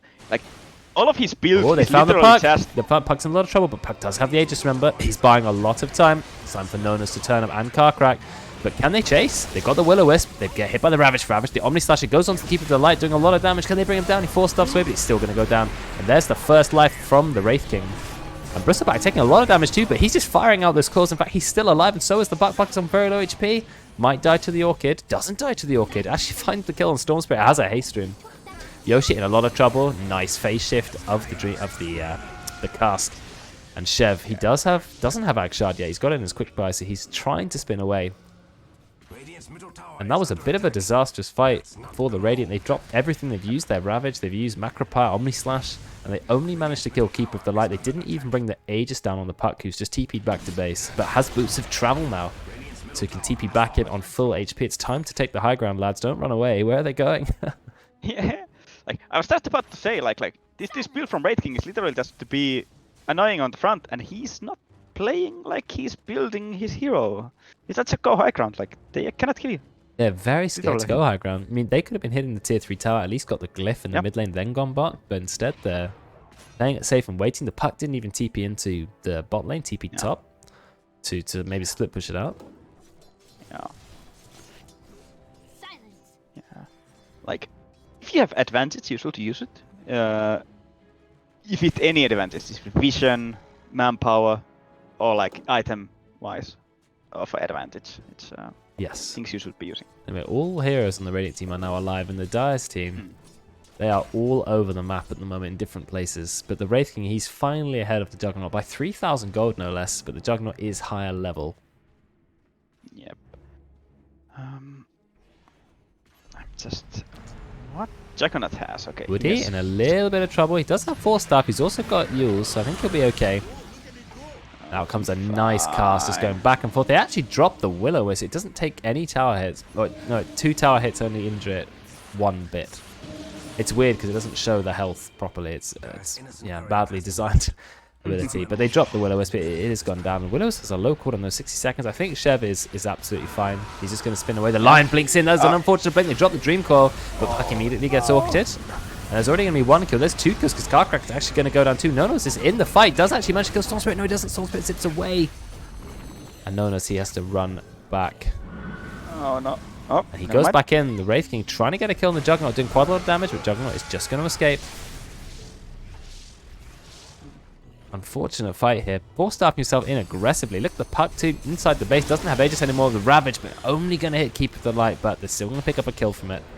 Goes Scepter, but hit by a lot of slows. Is going to go down. That's 3 kills for Chainsmokers. They're now chasing the Puck. They go onto him with the Orchid, but he uses himself straight away. He does have Jaunt.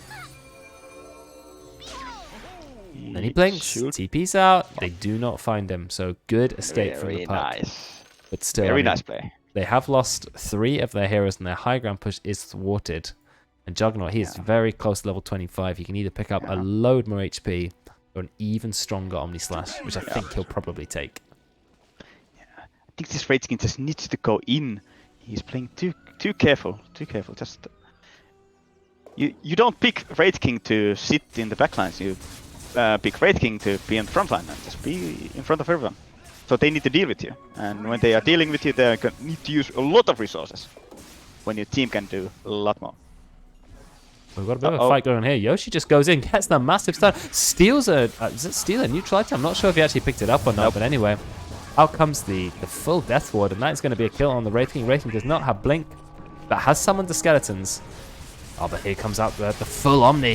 He's doing a lot of damage to Wraith King. Can he tank it up? But he eats the cheese. Out comes the Swift Slash as well. Not quite enough damage. Nice Manto Touch on the stun. Really quick reactions. BKB is popped by the Storm Spirit, and then he breaks the Dream Coil, but now he knows that Puck has the Ag, so he's going to be a little bit careful about that. And it's time for them to take a Tier 1 and Tier 2 tower. This is the axe what I was talking about, which is gonna wreck Juggernaut right now, because he no longer can just like press 1 spell and be fine. So now he actually needs to like respect his fuck. He does. He's holding a lot of gold at the moment, 3,500. He may go for a butterfly. Could consider Satanic. I mean, there's options for Jug. Could go to the Mjolnir. I think Juggernaut can build whatever he wants right now. Pretty much. Out comes another Will-O-Wisp. It only catches 2. Never mind, it catches 3. Chev, he's just spinning. Not a lot going on. Kieras, he tried to find someone, but he didn't. Out comes the Swift Slash, but he does not have the full Omni. He's got to be careful about that. He's just being constantly slept. Gets hit by the Finger of Death, but he's not going to go down. He's a tanky hero because the Healing Ward was still out. No heroes died yet. Carcrack is low. They actually get the stun onto the Puck. Puck going to keep himself alive with the Yules. They're all surrounding him. They get him with the Silence. That's going to be the first kill, and a kill on a very evasive hero like Puck. Can they bring down the Lion? No, Lion is going to escape. Oh, they get the Wraith King right at the end of the Ice Path. But I think he's going to be fine. So only 1 casualty, but the Radiant did push through and take the tower, and they've nearly got their gold lead right back at them. 3,000 gold behind only. And they have Healing Ward up yet again, because he has the Healing Ward cooldown talent, but the Healing Ward is just going to go down straight away. There's going to be a buyback coming out from the Puck. Can they kill Wraith King in time? This would be good. He's got to reincarnate. He's going to go down. Ooh, so close. And that is not good. Omni Slash still on cooldown. Ravage has absolutely no mana for. And they are going to send a buyback. They get the Will-O-Wisp. Will-O-Wisp sleeps 3 of them. They're going to start running Chev. I think he's okay. He's quite a tanky hero. I might have spoken too soon. BKB going to pop the Storm Spirit, but he's stuck in the Dream Core. 3-man Dream Core. Can he survive? Out comes the Ravage. This is a full 5-man Ravage, except it was dodged by the Puck, so it's a 4-man Ravage. The fight is still raging on. He's very low, Chev, though. He's just doing absolutely what he can. He's going to die to the Wraith King finally. And now it's time for Attila Respawn to start walking and picking up some kills. The Lion was killed. They'll also bring down Honey Badger, and Yoshi just trying to escape, drops the Glimmer Cape, tries to TP out, will be fine. This unknown corner is playing so really good. He's playing the game of his life right now. This is amazing to look at, actually. Yeah, unfortunately he died before the team fight started, but then he used his buyback and he came back Yeah. in time. No Exactly. TP option away for Woody, so I think basically just trying to delay a bit of time. Maybe drop the ice path. He still has the TP. He's not going to get a TP out here. No chance. Yeah. There's I think if Yules- he insta TP'd, he might have again had a chance to get out. But, Well, Puck had no. Yules, so I think that would have been very, Oh, very he did difficult. Yeah. Oh, never mind. Yeah, you're correct. I think he was He just was- holding the Yules. Yeah. But there you go. So, I mean, it's a very back and forth game. It's a little bit of Dota tennis. You walk onto their high ground, you get some kills, then you die, you walk back, and then you die, and it's just, it repeats. But the only team with racks taken so far are the Chainsmokers. We're already 44 minutes into this game. It's quite a long game. Yes. I think like immediately when when they all spawn, they need to smoke up and take a fight. Wraith doesn't have a buyback. Puck doesn't have a buyback. So if they kill once again, this Wraith King, game is over. I think. And also on the Puck, if the Puck dies, it's over. I think. Yeah, it's true. Because, as you said, buybacks used are very important. But both these heroes are coming up on level 25. 25 on the Wraith King. Low cooldown crit. But I actually like Reincarnation Wraithfire Blast because he is dying most fights. And when you die immediately firing out a stun on every single target, means when you come back to life, you're in a really good position. Puck can get massive Waning Rift or Dreamcore Rapid Fire, but he's not got any auto attack items, so I think massive Waning Rift is going to be better. Now, has Roche come up again? Yes, it has, and this time it's holding an Aghanim. So that is a free Ag, so you've already got it on a couple heroes. Actually, you've got it on 2 heroes on your team. You could either give it to Lion, not super good. Wraith King, actually pretty good. Or you could I give disagree. Lion Axe is the best. Do you like Lion Ags? Okay, you could go for Lion Ags. I actually like the Wraith King Ags a lot because if he dies or the Puck gets caught, Puck can still turn around, cast the Dream Coil, cast all the spells. Yeah, I think. Oh no, here comes the smoke. But look, the Bristleback, perfect positioning. He is immediately going to tank Nice. it. Absolutely beautiful. And they drop out the Will-O-Wisp. Ultimate place, but Will-O-Wisp goes straight down. Popped it a little bit early. The Dire team aren't sure what to do. Carcrack is not the hero you want to go on. He is a tanky hero. He gets Yules. But then the Maledict misses. I think that was a mistake, Yules, but nice Ice Path holding Wraith King in place. But Puck has gone straight in, but is that a bit of a mistake? He's going to get hit by the Ravager. Yes, they have brought down the Puck. This is looking really good for Chainsmokers. Nonos is in a lot of trouble. He's going to go down. Full Omni Slash is committed, but it is just going on the zombies so far, the skeletons. Can they bring down the Bristleback? Yes, they finally do. And now Wraith King trying to get a pick off. But he has no way to escape because he is just a melee strength hero. And look how long they're dead for. You talked about what happens if they die. 106 seconds, 120. There's a Roche now there for them to take with 3 Aghanims on it. You've got Aghanims for Storm Spirit, AoE Electric Vortex, Aghanims for Tide, low cooldown Gush that has a massive AoE, Witch Doctor, bouncing ultimate, sorry, which really tears through a team. So, I mean, any of these are good. I'd probably give it to Tide myself. Wow, Storm Spirit goes in, finds a kill on the Lion. Yep.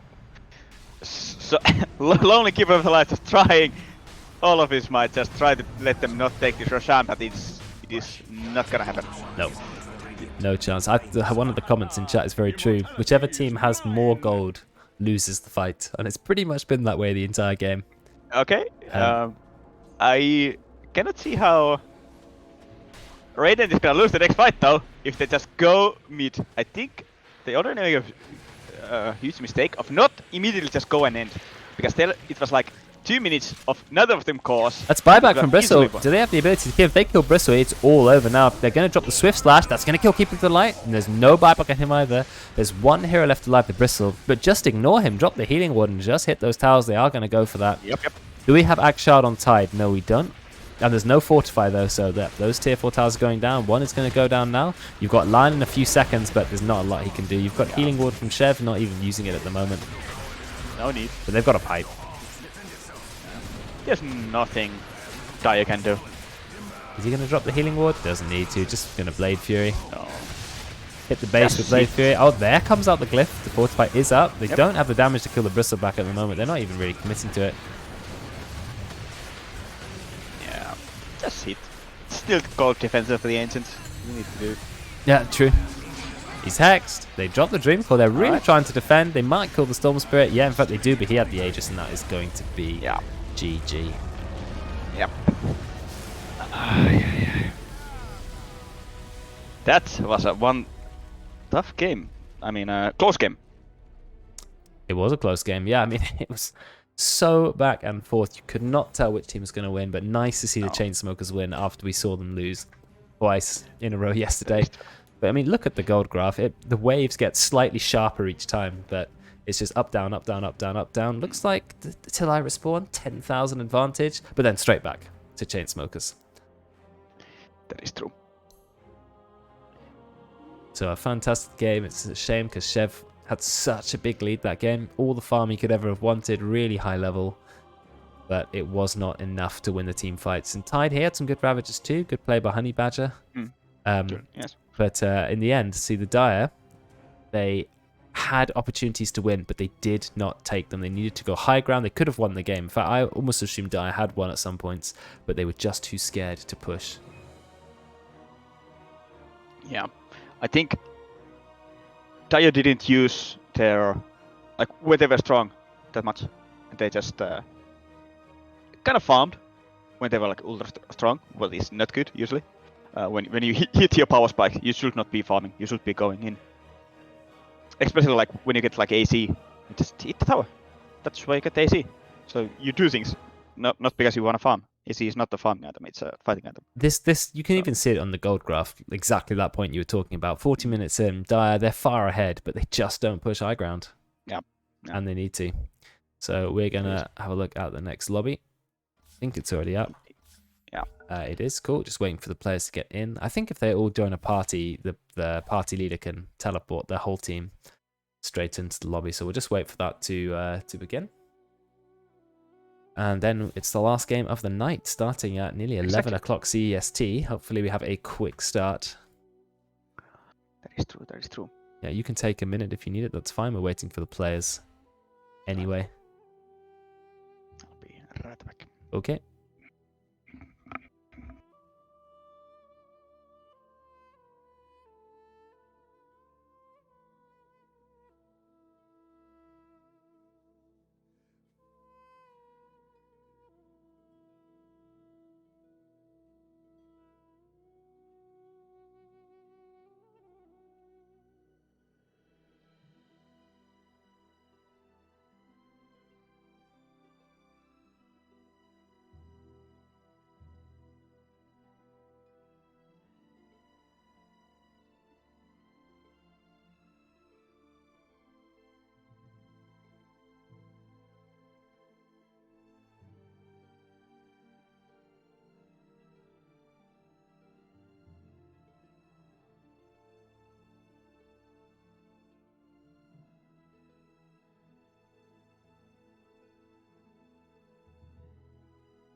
All right. So we're just waiting for the teams to turn up. So far, Chev is the only person in the lobby. Hopefully they don't need too much of a break, and we can begin game 2. Exactly. So what is your predictions on the second game? It's gonna be how. Well, both teams went quite big with the team fight. They ran this combo of Kotl and Bristle, which didn't quite work out for them. So, I mean, I have no idea what to expect. I think they didn't pick any like really unconventional draft. It was just straightforward. We got damage, we got team fight, we got a core. And I'm expecting to see something similar next game. Two teams who just want to keep throwing themselves into team fights. Yeah. So I think sort of more of the same is what I'm expecting. I think it was also too hard to call which team was better than the other. They were very, very evenly matched. So I'm excited to see the next game.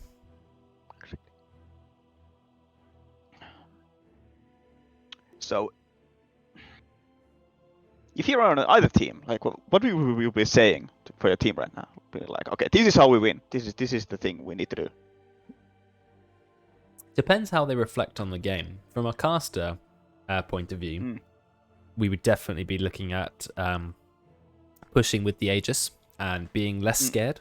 If they can think about the last game and go, right, the problem is we had the Aegis we didn't group up, we all went to farm, we could have forced our way through towers, fine, then that I would agree with them. But I don't know if they were aware of that, and instead they might be thinking, okay, team fight, bit more coordination. Tidehunter went in, Witch Doctor wasn't right behind him. Tidehunter had some good Ravagers. Sometimes the Ravage stunned the enemy team, but there was no follow-up. Be a bit more as a unit when starting those fights. So one of those two things, hopefully they pick up on. Yeah, that is true that we have the good thing that we know, like, okay, this guy, they have that much more money and they have less money, so it's easy as for hear us to fucking talk about what they should be going. But if you feel like not being ahead, it's a different story. And a lot of Dota 2 is, I think, it's just a feeling and not knowing. Yeah, exactly. And just playing for feeling, with feeling, I mean. Chainsmokers are all here. They're all locked in, ready to go. We're just waiting for Tilira Spawn to put themselves in the lobby. They are all here in the lobby. They just need to take a seat, and then we can begin the coin flip. Exactly. I think we're looking at another midnight finish for this cast. Seems like it. It's already midnight for me, so. Or it's life. Yeah, it's It's fine. Oh, is it midnight already now for you? Yeah. You're even further ahead than I thought. Yeah. Okay, that's Finnish time zone, further than I thought. Combined. 2 hours ahead of me. Okay. Yep. Wow. Okay. It's fine. Anyway, Chainsmokers won game 1. Exactly. Now we're waiting for game 2, see if we can get another draw out here. And then tomorrow, I'm not casting tomorrow, unfortunately, but I believe you are again.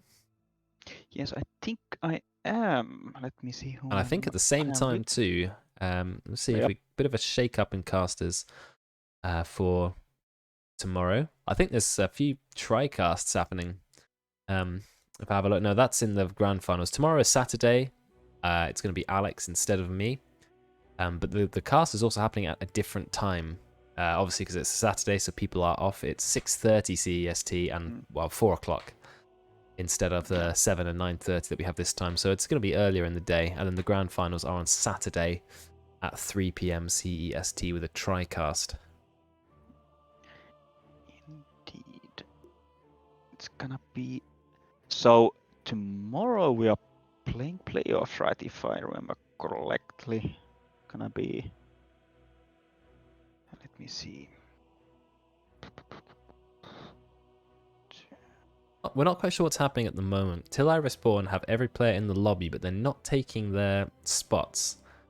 And they're not beginning, and there's not much communication from their team. So we're just waiting for them to confirm what's going on, and hopefully we'll be beginning soon.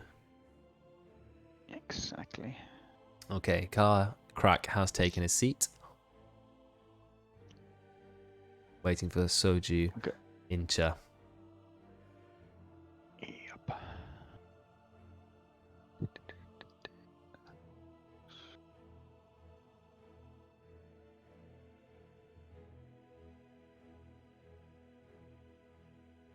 Easy 2k channel points. Not sure what you do with those. Oh, my stream is having a little bit of a blip again, but it happened during nothing happening, so that's perfect. And now it's back to normal again. Exactly as planned. Yeah. They are drinking water. Oh no. I mean, they can drink while they're drafting. True. I don't know how much time they need to go to a well and take up a whole bucket of water. Yeah. Maybe they need to. Maybe it's so far away. The well. We'll never know.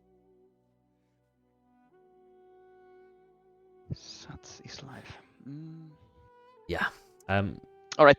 What's the hero you really want to see on the next game? Actually, like, what's the hero we haven't been? Last time we watched We Mine Uphill, they went for the Putch Techies combo, and they actually won the game because of it. That is true. So I would like to just see any hero who's a little bit out of meta. Even things like Brewmaster are quite fun to see. Other heroes like Chen would be cool. Obviously Meepo, unlikely to see Meepo, I think. Trying to think other heroes. Chen. no offense, it's not a really good hero and not really exciting either. True. So, that's two problems with the hero. If that was exciting and bad, it could be fun for us, but it's not really. That's true. No. Ai.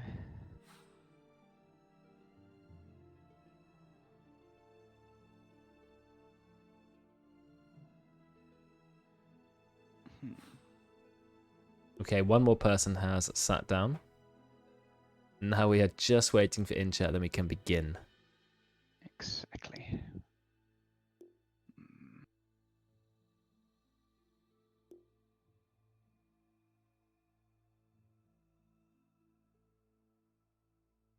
Actually, I'm looking at the heroes right now, and like one of the heroes I would like to see, like Hoodwink. I think it's Captain's mode right now. I think would be quite fun to see. It's really, really annoying and mobile hero with just a lot of opportunities to do much damage. So. Yeah. Well, we'll see how they draft. It's always interesting after a team lose. Do they ban heroes which they played against? Because that usually happens. And last time we saw AA picked in the first game and then immediately banned. Will they ban the Juggernaut? Will they ban the Witch Doctor, the Jakira, the Tide? There's a lot of heroes up for banning. I don't know what Incha is doing. We're basically yelling at him to turn up. I hope his team are doing the same. I don't currently know the rules off by hand for players who are a little bit late to turn up to the lobby. Is there 10-minute break and then a draft penalty, or 15-minute break? I'm not entirely sure.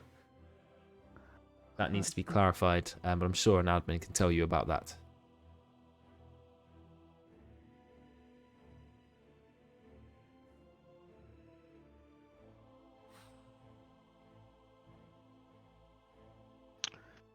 I'm just looking all up as right now.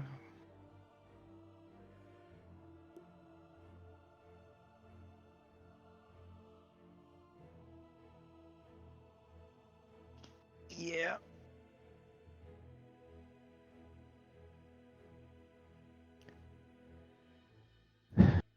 Kind of running out of ideas what to talk about. This is okay. We're not really expected to fill this much time. Not really. Yeah, just waiting for Incha. He's finally turned up. It looks like we are going to be underway pretty soon. I hope so. All right. I think I've been already asking if we're ready. I think we should be. If somebody's not ready, it's gonna be their own fault. Yeah, I think we just go, and it's too bad if you're not ready.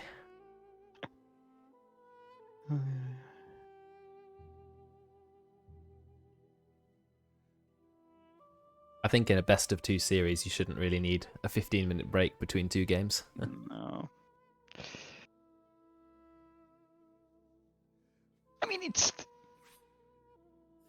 still like 2 hours of your life, but pretty much, I think just a small bathroom break would be enough, but not like. Yeah, I mean, if you're playing best of 3, best of 5 even, then I can understand a bit of a longer break between some games. But anyway, both teams have said ready. Right. We will finally get underway. Exactly.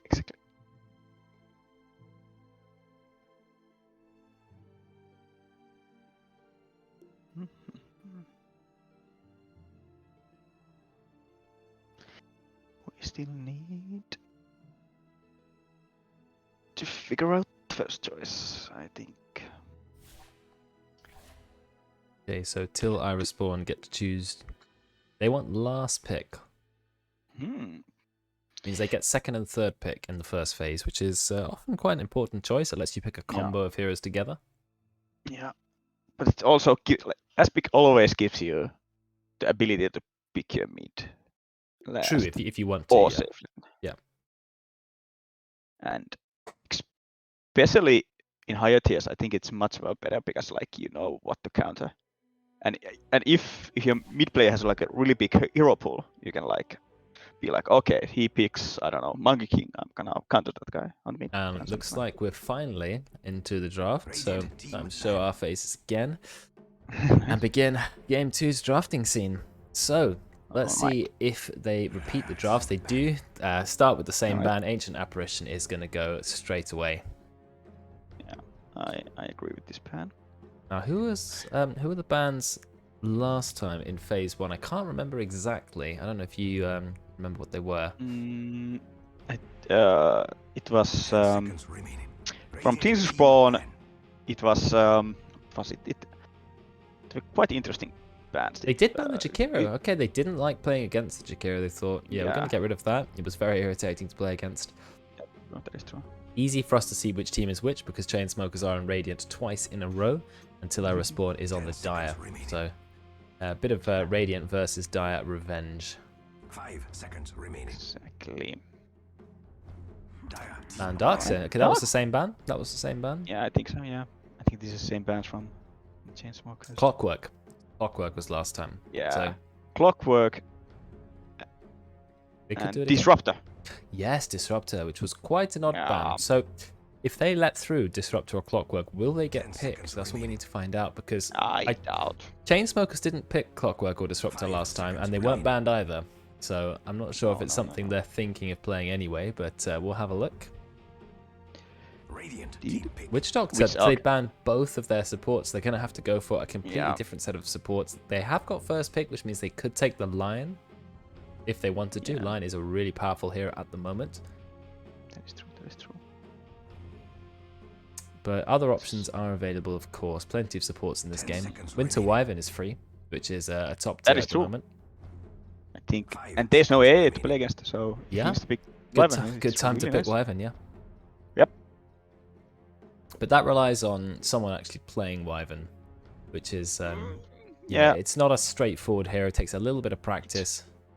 Yeah, I think the problem with Wyvern is it's like if you use your spells, you don't use your spell correctly, you might just kill your teammate. Yeah, you can hold a brace them into a bad spot. You can use your Winter's Curse when you have damage set up. They do go Disruptor first pick. They go Disruptor. Okay, so this is some insight banning right there. All right, I see. Yeah. Well, we'll see what they can do with it. I mean, they lost their Jakiro, they lost their Witch Doctor. AA has also been banned, and the enemy team banned Disruptor last time. So I guess it's something they really consider playing.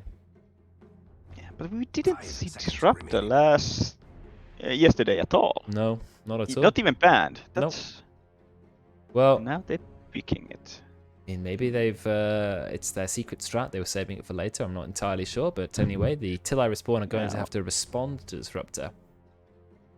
Exactly. We'll see. We'll see. What do they wanna pick? Do you think they're gonna go same? They're gonna go Bristleback, Keeper of the Light again? Or they're gonna switch up? They nearly won the game, but they did have a bad lane with Keeper of the Light. Now, the Keeper of the Light played fantastically well. Lots of farm, big Will-O-Wisps, Aghanim's up at the 20-minute mark or something quick. But Bristleback was not the combo that worked there, so maybe they'll go for a different one. They go for Treant Protector, which is a hero I quite like. I think he's quite interesting, although he's very irritating to play against because he just weaves in and out of the trees the whole time. Definitely not something I like playing against. He comes out of the trees and punches you for 90 damage, puts out that stupid Nature's Grasp and you're stuck. Very, very irritating. Yes. 5 seconds remaining. And now the trees respawn much faster too, so you cannot just be like Nature Hater and just kill all the trees with Quelling Blade. Which I used That's true, that's true. And they went for Underlord. Okay, so Underlord and Treant, you've got 2 strength heroes straight away. Underlord's a pretty standard offlane hero who does well in most situations. I'm just fearing that if they go dual melee offlane and they go range dual on safe lane, it's gonna be rough for Till I Respawn. Yeah, you've already got Disruptor, who has some of the best poke in the game with the static, I don't know what it's called. Burst, Thunderstrike, that's the one, Thunderstrike. So it does a lot of damage. You pick, I don't know, Drow, Luna, something like that. You just keep hitting them. They go Centaur instead. They go for their own strength hero, so they pick their offlane. They Sentor's a actually good hero. could have picked a safe lane right now because they already see what they're playing against. I think because I think this is position 4-3 and Yeah, it might be 5. It can be 5. I think Trent can play 5. I'm just trying to think what you go against Underlord. I mean, obviously you've got the Ursa, the Monkey King, sort of those standard anti-melee heroes, but I think there's quite a few things you can go against Underlord. Anything who can get out of route tends to be quite good. Juggernaut would work well because you can just spin on Underlord and he can't do anything about it. He can't Pit of Malice you, he can't Firestorm you. But they get rid of Lifestealer, which both Centaur and Underlord hate to play against, so that's really good for both teams. They get rid of Wraith King because they don't want to see it again because it was very strong. And they get rid of Viper. I'm not sure. I think you just get rid of Viper because he's very annoying at the moment. Yeah, he's just annoying. Yeah, he is. I think he's fine. He's a fine hero right now. People just don't like to play him. I think that's the problem with Viper. He just looks like a green snake who's flying. So. Yeah, that's true. Yeah, I remember when Viper didn't even have another Toxin as an active. He just had one active, which was his ultimate. One spell. And that was it. Yeah, no other spells. Good old times. Yeah. Good old times. It meant if you were Rubik, you'd just steal Viper Strike because he couldn't cast any other spells. Yep. Which was interesting. And Wraith King, he didn't have any skeletons either. He just had crit, lifesteal, stun, ult. Yep. So yeah, times when the game was even simpler than it is now. No Ag Shards to buy. Lots of heroes didn't even have Aghanim Scepters. No. So the game has become more complicated over the years. They banned Visage, which I don't think the Chainsmokers brandished at all last time. So I'm not sure if they have a secret Visage player sort of hiding in the midst. But this, I agree. But there's the Winter Wyvern ban. Okay, they did go for it eventually. Yep. That also like gives them free range on the carry too. So I would actually pick Drow. I think Drow seems really hot right now for Chainsmokers. You've also got Centaur, so if Drow's in a bad position, you just pop Stampede and Drow just completely legs it, gets a bit of room. You've got Centaur, very, very tanky hero to just blink in front and just create space for Drow. You've got Disruptor who can glimpse people away, trap them in place. Yeah, I think Drow really would work this game. Underlord is not a hero who can get on top of Drow. So, Centaur can blink on top, Tidehunter can ravage, Sand King can stun in, Pango can roll in. Underlord, he doesn't get on top of Drow, and therefore Drow is just going to have a free reign, stay at the back and just fire away. Yeah. How about Axe carry again? Just go for the... They have magic damage. Axe carry might work when you've got Disruptor on your team. That's going to be a good follow-up there. Big call, just throw the Static Storm on top. Good follow-up. They're all trapped in place with Axe Illusion smacking you. It definitely could work. I'm not sure if they'll run it again. Chev did have a good time on it. But we'll see. Anyway, they've only got 1 minute of reserve time and counting until I respawn. They're thinking about their third pick. They need a core, but also a support. Maybe they just play safe and take the Lion again because it is open.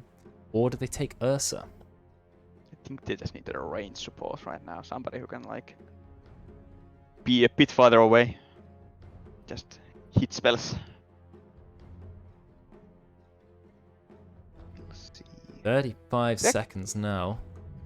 And they have decided to go for the Lion again. Yep, they went for the support. He did have a good game. Inche didn't unfortunately win, but he had some good plays. Got the Blink Dagger quite early, which is what you need on the Lion these days. Exactly. I think it's a good. Lion is good. It's fine. So yeah, you can't go wrong with Lion in this meta. He doesn't have a particularly high win rate, but he is a very, very stable hero. So we'll see what is picked in retaliation to that. They need a lot on the Chainsmokers. They haven't revealed a lot about their comp, but I would like to see a range show come out. Now they do go for the Clockwork. Both Clockwork and Disruptor they actually throw out. Now I like Clockwork here because if you get Trium, he can't go into the trees. He's stuck and he attacks so slowly, and so does Underlord. They can't kill the cogs quickly. You can trap Underlord in place. You can trap the Lion in place. You know, it's just a great hero already. So 5 seconds remaining. That is true. And also like all the clock bands Oh, They Void. drop Void in. Okay, so Void. I don't know. I mean, Faceless Void can I'm not work, a fan.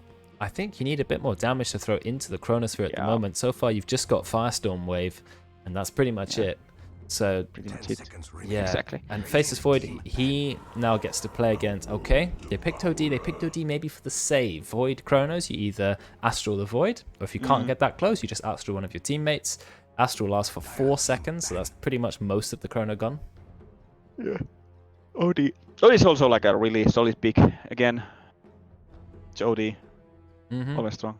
Yeah. I mean, not always strong. They but don't this- have a in this lot of meta, it's- heroes to jump him, and obviously Void, he could chrono the OD, that's true. But Centaur has a very, very good Agnums against Faceless Void's chrono, because if you pick up Agnums, as soon as Void chronos, you just slap on the Stampede, 40% damage reduction for your entire team. That's as if your entire team are playing Bristleback and you're hitting them from the back. So you just drop the Stampede, even if they're stuck in chrono, they're not going to take barely any damage from it. Yeah. So I would like to see Centaur going. If he goes Vanguard Blink, fine. 5 seconds I'd like to see remaining. Agnum's next Yeah. item. I think you need the early blink on Centaur, whatever you do. You just need the one item, usually Vanguard, Dire team ban. or Hood, into blink, and into whatever you need, or whatever you want. And really interesting bans, I think. Oh, I realized I respect the Respect ban on Puck. I think it's really good, but Pugna ban, I think this is Come. quite interesting too. Because you don't want to play OD against Pugna. Every spell costs so much mana, you just end up zapping yourself That in is the face. That is true. If you're Decrepified, you can't fight back with the Arcane Orb, so seconds yeah, I think it remaining. makes sense. Yeah, but I think like if they go, 5 if seconds they went for remaining. Pugna, like they don't have damage to the Chrono though. They just need like a really good combo with the Void now. They just need somebody. Like Invoker would be amazing actually. Yeah, Invoker hasn't is been still on the banned. board. Yeah, and usually Yeah, they true. ban Invoker. I think Invoker would be great because you've got the Meteor, EMP, Sunstrike, eventually Cataclysm.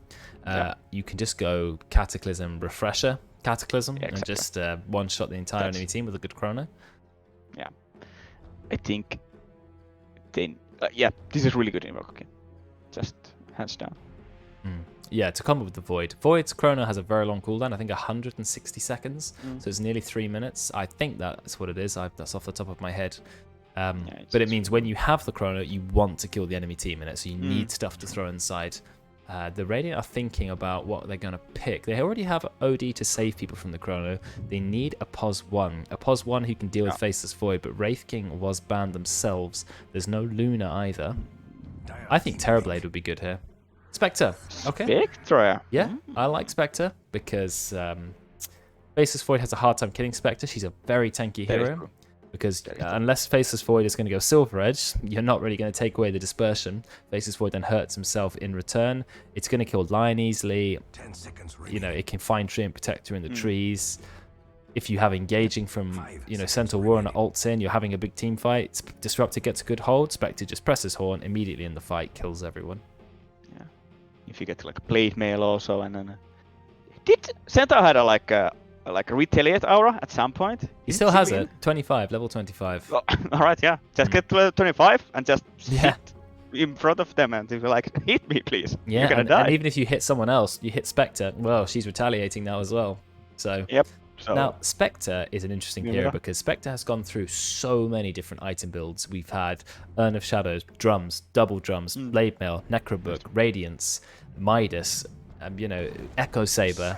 Choose your We've seen oh, Leshrac is a strong I early like game force, does allow to put some damage into the chrono. I like it, but are they going to be able to, you know, put enough pressure on? I don't know. We're going to see. I think this is a really good Leshrac game. If you get Shard, it's actually really nice, especially with like Chrono. With the chrono, because that's true. Yep. You're guaranteed probably 2 stuns, Yep. maybe even 3 if you can hold them in place long enough. What build do you like on Spectre these days? That is a really good question. I mean, like, I think I don't actually know. I think like the new one, the the double hit. What's the? Oh, Echo I always Saber. forget. Yes. Yeah, Echo Saber. Yeah, You do I whatever you like need. that one, but very few people go for it. I see most people Yeah. still go for the Classico, the blade mail. Yeah. That one's been popular for the It does- longest, so That is. But I don't think this gives you enough like farming. Okay, the creeps will get hit when they hit you with the blade mail, but still, I don't think it's enough. You just need something else, I think. You just don't get any like regen out of it, of any kind. Not mana, no health, and yeah, that's true. just That's not true. enough. That's why I still like Vanguard a lot, because it gives you tankiness, it gives you health regen, and then you just, I don't know, into like soul ring, and then you don't need anything. You have your mana regen, you have your health regen. That's it. Yeah, that's true. It is a good combo of items. Yeah. And then you can go Radiant if you want, or like something else. Yeah, Vanguard Radiance is Vanguard Spectre. Sorry, is probably one of the oldest builds ever. That is. Spectre, maybe the very first Spectre build we ever seen in this game. Yeah, pretty much. So yeah, we're gonna see. We're gonna see. Anyway, will there be any first blood shenanigans? Till I Respawn are grouping up in their own jungle. In fact, the Radiant team are going the same way. I'm looking for smokes. Oh, there we go. Trina has smoke. But Adola has no items. This is quite interesting. Who has no? Oh yes, that's maybe he's rushing a bottle.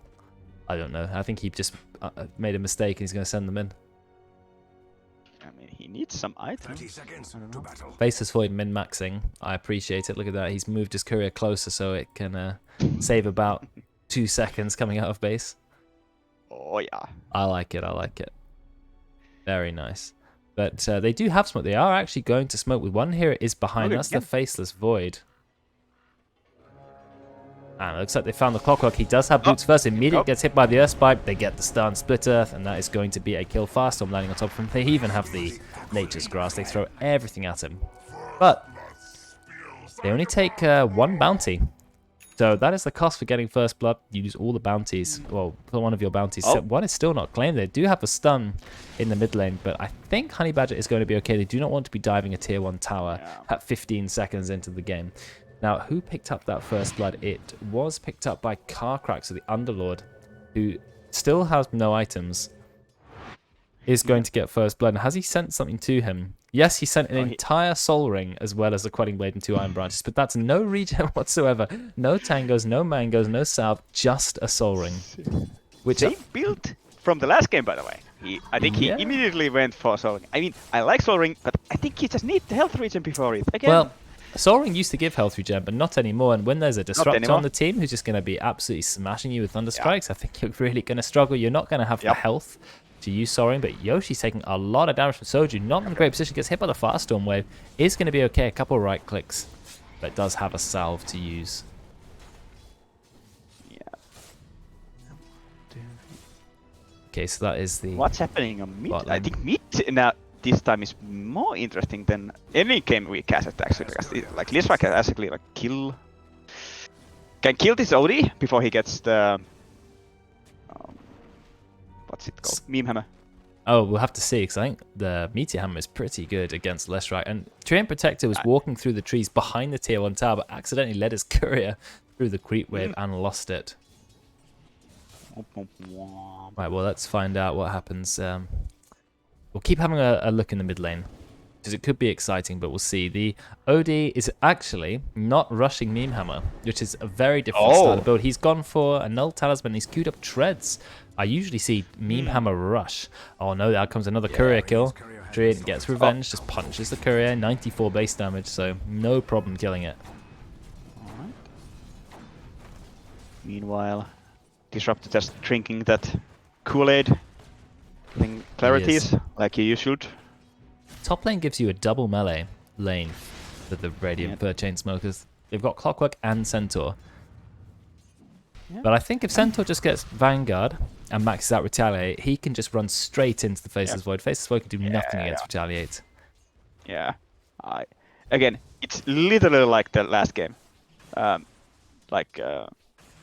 going, immediately Soul Ring, meanwhile, Centaur going straight Vanguard, and you can see like how much like in the early mid game, like the difference was made when. Hogs doesn't quite hit the line, but does burn some mana. I think it's only 50 mana Yep. burned at rank 1 now. They nerfed it all those years ago where it used to be 80. Yeah. Yeah, literally full out of mana like from one hit. It's so Yeah, annoying. used to Especially spam if you're Hogs. melee. Oh, the clarity. It's not cancelled by Soji. He does get a D ward. And he punches away the clarity now, but he's in a lot of trouble. Gets hit by the Spectral Dagger. Looks like it's going to be a kill in the bot lane. Is Soji going to go down? Yes, he is. To the Disruptor. Yeah. Yoshi picks up the kill there. And Shev actually has 6 stick charges. So he can cast another Spectral Dagger whenever he wants. I didn't realize that spell was so expensive. 130 at rank 1, goes up to 160. But I guess it's the only spell Spectre has to cast other than Haunt. So Yeah, that is true. I guess that And you kind of makes usually sense. don't use it for farming either. Not Maybe like anymore. yeah.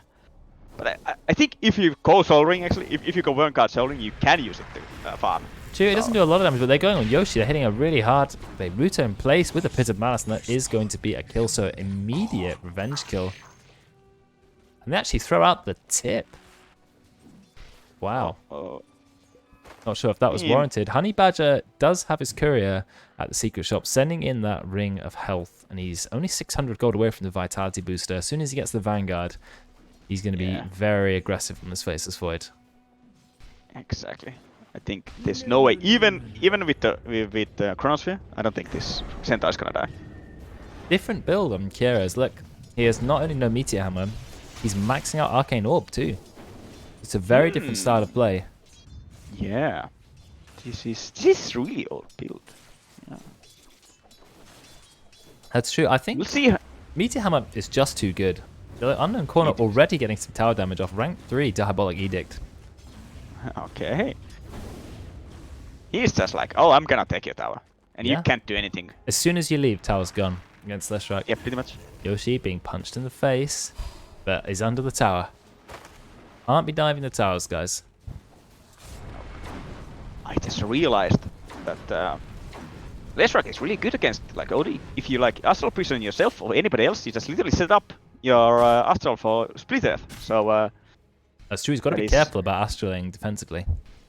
that is, I just realized that. Ah, the cogs doesn't quite get the lion yet again. Yeah.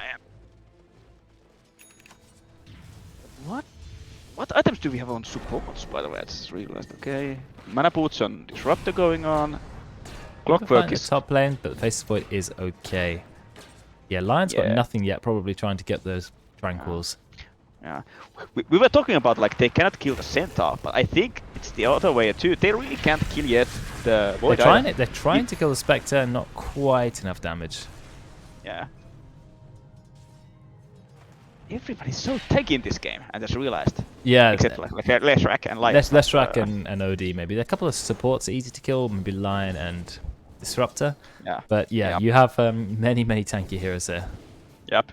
I think this is gonna be literally like the same game as we looked. Oh, Last regen game, rune so- on the Leshrac. That is perfect because he was 400 mana down. Now he can and now he spam can out just take lightning this storm tower and if he flow. wants. Yep. I mean, at least try. It's already half HP in 6 minutes. Wow, that is quick. He is maxing it out. Huh? OD could have gone for deny. Is this time to put the regen rune, go aggressive? Not yet. Yeah. OD finishes he- treads. Alright. Will he go Meteor Hammer now? Will he go Blink? Will he go, what will he go? Yeah, I don't know. I mean, he's maxed out Arcane Orb. It's a different build, but I do like it. I want to see what it can do. It just can't farm is the only problem. Meteor Hammer allowed OD to farm, as well as one of the greatest Meteor Hammer setups in the entire game. Pretty much. Taking a lot of And damage also on the gives- Spectre, being bullied. Look at him in the bot lane. He is low, but there was a kill in mid. I didn't actually see it, but he dropped the hammer, and that's going to be a kill. And that was a Leshrac holding a regen rune, so that was fantastic. Yeah, exactly. He literally, I was actually looking at it, was Astral Imprisonment into immediate genetic flip, so drop into hammer. And he's going actually right clicks. He's gonna go Witchblade. Oh, It's gonna be interesting Witchblade, to okay. see. Witchblade. Witchblade DC going. I mean, it does give your attacks more attack projectile speed, which is good for OD because the attacks so damn slowly. Yeah. Also, it makes your first attack very strong. It gives attack speed. It's good. Yeah. And you're still stealing mana. from using Astral Imprisonment, but you don't steal as much as if you had maxed the spell. But you know, I think the only problem with Witchblade in this game is that you kind of don't want armor in this game. Actually, you just want magic resistance because everybody's actually magic damage on Dire. Only if you get chronoed, I guess. It's the only problem. Yeah, but Vessel of Oath still does lots of magic damage with time lock, and also he's going Maestro, so... Yeah, true, he does do magic damage too. That's a good point. BKB is going to help there. But OD, he does lose his tower. You do the little trick on Leshrac, he's aware of it. You just stay in the trees here, you can hit the tower without even being seen. It's very, very strong on Leshrac. So he takes the tower at 8 minutes. He's already claimed mid-tower, even though he did die. Soju is trapped. Shev does get the Spectral Dagger, but decides, I'm not going to go in there. Oh, does a one cheeky right click. Oh no, Yoshi, hit by the fast on wave, is going to burn to death.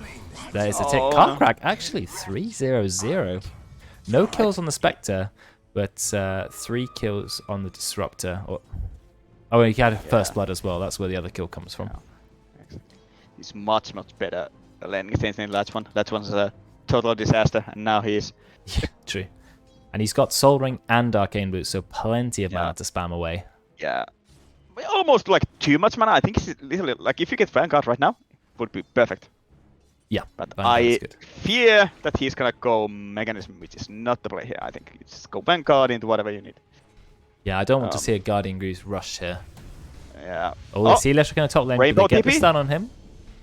Unknown Corner keeping his Pulse Nova up. He does have an Arcane, which is fantastic. Bot lane, having a look. Karkrak tried to get away, but he did not because rank 1 Dark Rift 6-second teleport delay is incredibly slow. There was a TP from Kieris, so they will find the kill. Also, I think they they even had Glimpse too. So if he was really unlucky, he could have been glimpsed out. Oh, that's true. Yeah. Glimpse is really good against Underlord because Underlord TPs your whole team away. You just pick one person, they come back. Yeah. Oh, Leshrac mid. He's okay. In trouble. There is Disrupt only has rank 1 Glimpse. Rank 1 Glimpse is not very good. Nope. But if they just combo this right, he gets the stun, but it's only rank 1 Astral Imprisonment, so he can just run away. Yeah, I think the problem Disruptor has no mana. He has literally 0 mana right now. Yeah. And they dropped the hammer. It's not going to kill a Leshrac. This Leshrac has quite a lot of mana, remember. Yeah. And bot lane, though, there will be a fight. Shev is in trouble, but he does manage to escape. End stick charges. He's got the Blade Mail already, so he's ready to farm. We're 10 minutes in. Have a look at the net worths. The OD is ahead, but then it's 3 heroes on the Dire team, so slight Dire lead at the moment. Spectre didn't seem to have a very bad lane, but yet still not that high on net worth, only 3,300. Alright, opinions about Vessel's Void Axe, by the way. You think it's good this game? The Aghanims. Yep. You go Aghanims and Aghanim's Shard. It can be good. It can be good. Yeah. I think it's hard to know. It doesn't give damage, Aghanims, a lot, and it's quite an expensive item. He does need his items this game. He's going to have to also fight a Spectre. Quite an irritating hero to fight when you're a Faceless Void. I'm not sure what he'll go. Maybe he will actually consider a maybe just Satanic Sanjin Yasha. They dropped the Chrono, but do they have enough damage to kill the Spectre? I think they do. He does have Haunt. Will he Haunt away? No, he does not. He gets the bash right at the end. And that will get the kill. I would like to see Void play quite a tanky build himself. I'd like to see him get all the Time Walk talent, so that I want to see the 9 strength, the 300 health, the 2-second Time Walk cooldown. I want to see Sanjin Yasha, Satanic, these sort of tanky items, which will let you survive OD and dual heroes like Spectre. Because of course you can always rewind some damage yourself. That is true. I think he needs to tank up a bit. But yeah, I think so, because like Leshrac doesn't want to be... He's gonna be a fast boy, so he's just gonna run away. They're trying to commit to a tower in the top lane. Honey Badger's just tanking it with the Vanguard. There's only a Lion TPing up, but it's 3 versus 2 when you have your mid hero. I would just go in there, to be honest. There's no points, not even a value pot on leaving armor. It could be really useful right now to heal this top tower. True, it only heals 60 at rank 1. You tend to either max it and get Holy Locket, that's one style to play Treant Protector, and then you just continually heal all towers up the entire time, or you have this aggressive fighting build, and he has managed to find a few kills, which is strong. That is true. He's going for his own Yep. Meteor Hammer, so he's playing the casual walking trees. They're actually going to drop the Static Storm on mid on left right. Do they have the damage to get him? Yes, of course they do. He's a fast hero. He gets mashed to death by the max rank Arcane Orb. Easy kill, and the Witchblade is now ready for the OD. Right. We'll have to see how it works for him. He can't farm. He can't push towers. That's the problem with Meteor Hammer. Top lane, we look like we have a bit of a clockwork engage, but being protected, he's dropped the ult. They've kept him in the cogs, but it's only Lion, Treant, and you've got no damage on any hero in the top lane. Nope. So no one And is they're going to... also tanky, except the Lion, but like... Well, yep. yeah, Lion has Finger of Death, but no mana for it anyway. So absolutely nothing going to happen there. So yeah, OD lost the ability to... he lost the ability to sort of push, to farm, but he's gained a lot more right-click damage in the early game. So he just needs to keep being aggressive with his team. Yep. And they just glimpse Leshrac back, then he stops the glimpse using his Okay, that's imprisonment. quite interesting. So you can stop glimpse if you don't want it. That's good to know. Yeah, that's the name of it. Disruptor. If the game goes late OD? game... Oh, what are we looking at? He's okay. No. If game goes Specs- late game. Yeah, I think if it goes late game, I favour the Radiant team a lot more. Spectre running to the high ground, gets hit by the splitter, does have time to pop the blade mail. No, it doesn't, because they're going to drop the full chrono on it, but I think that's worth it, and that is going to be a kill on totally Shed. worth. Yeah. I like this a lot.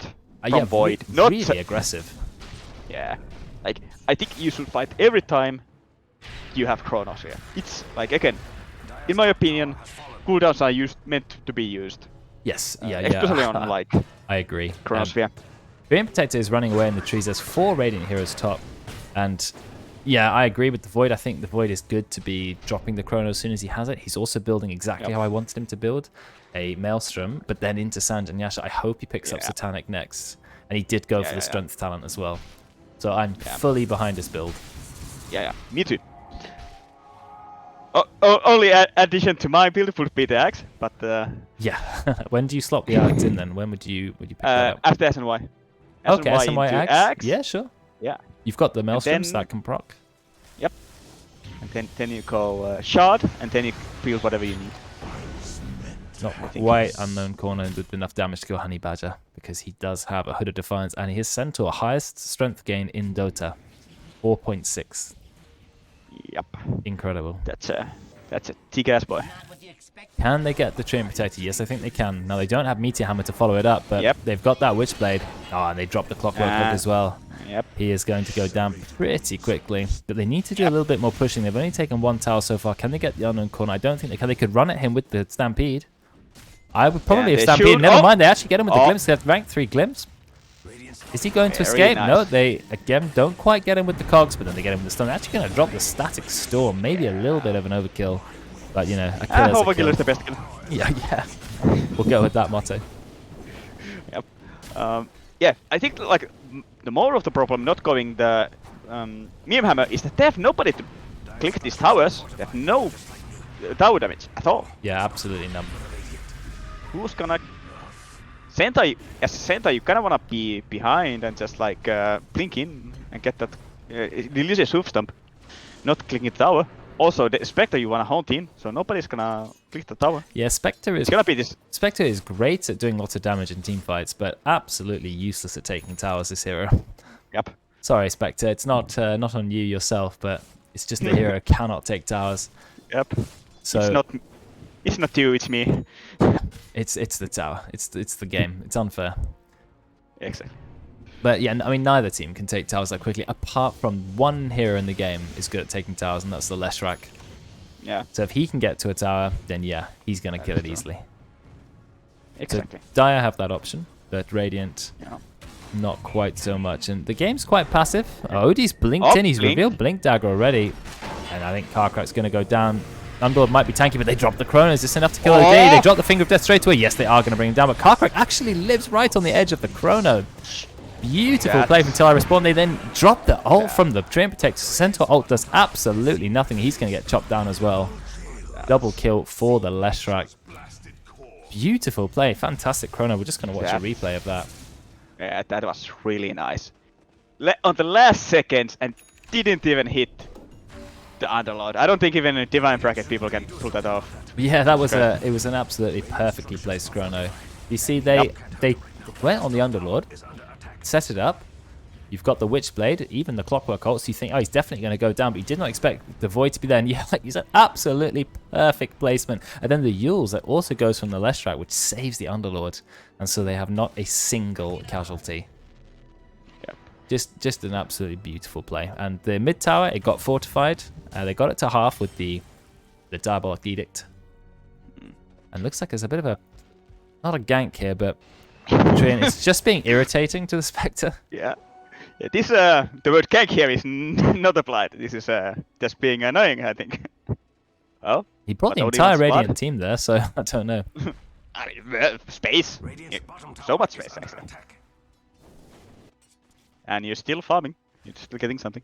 So.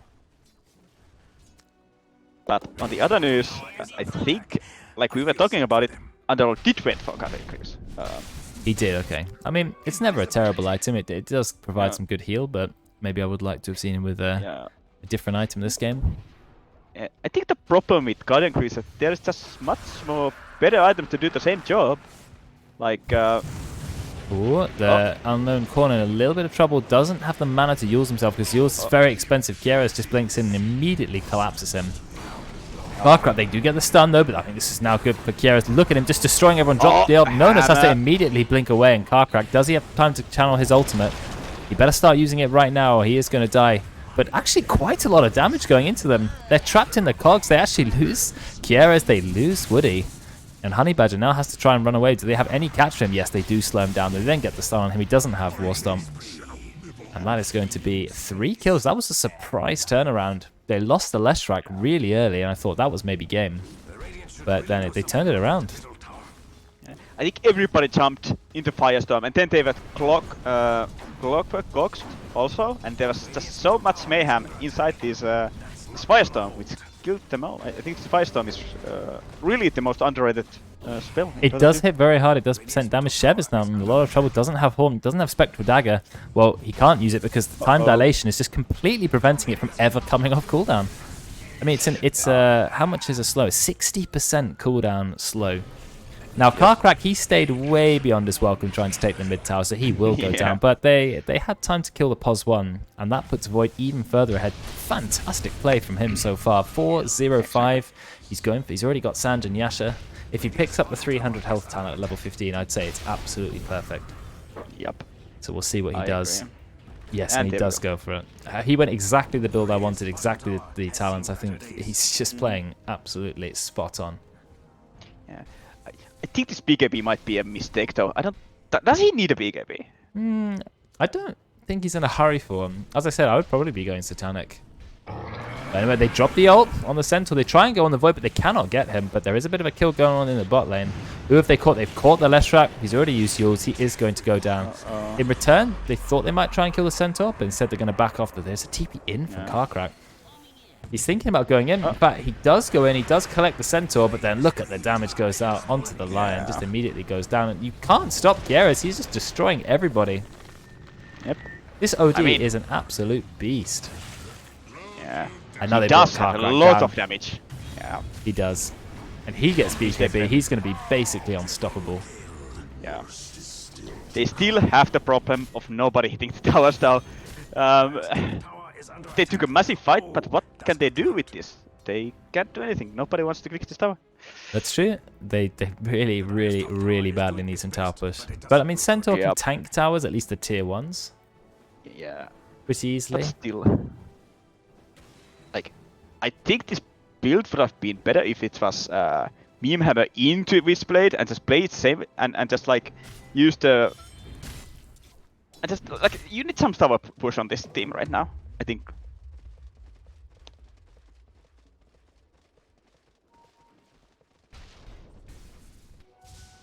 How?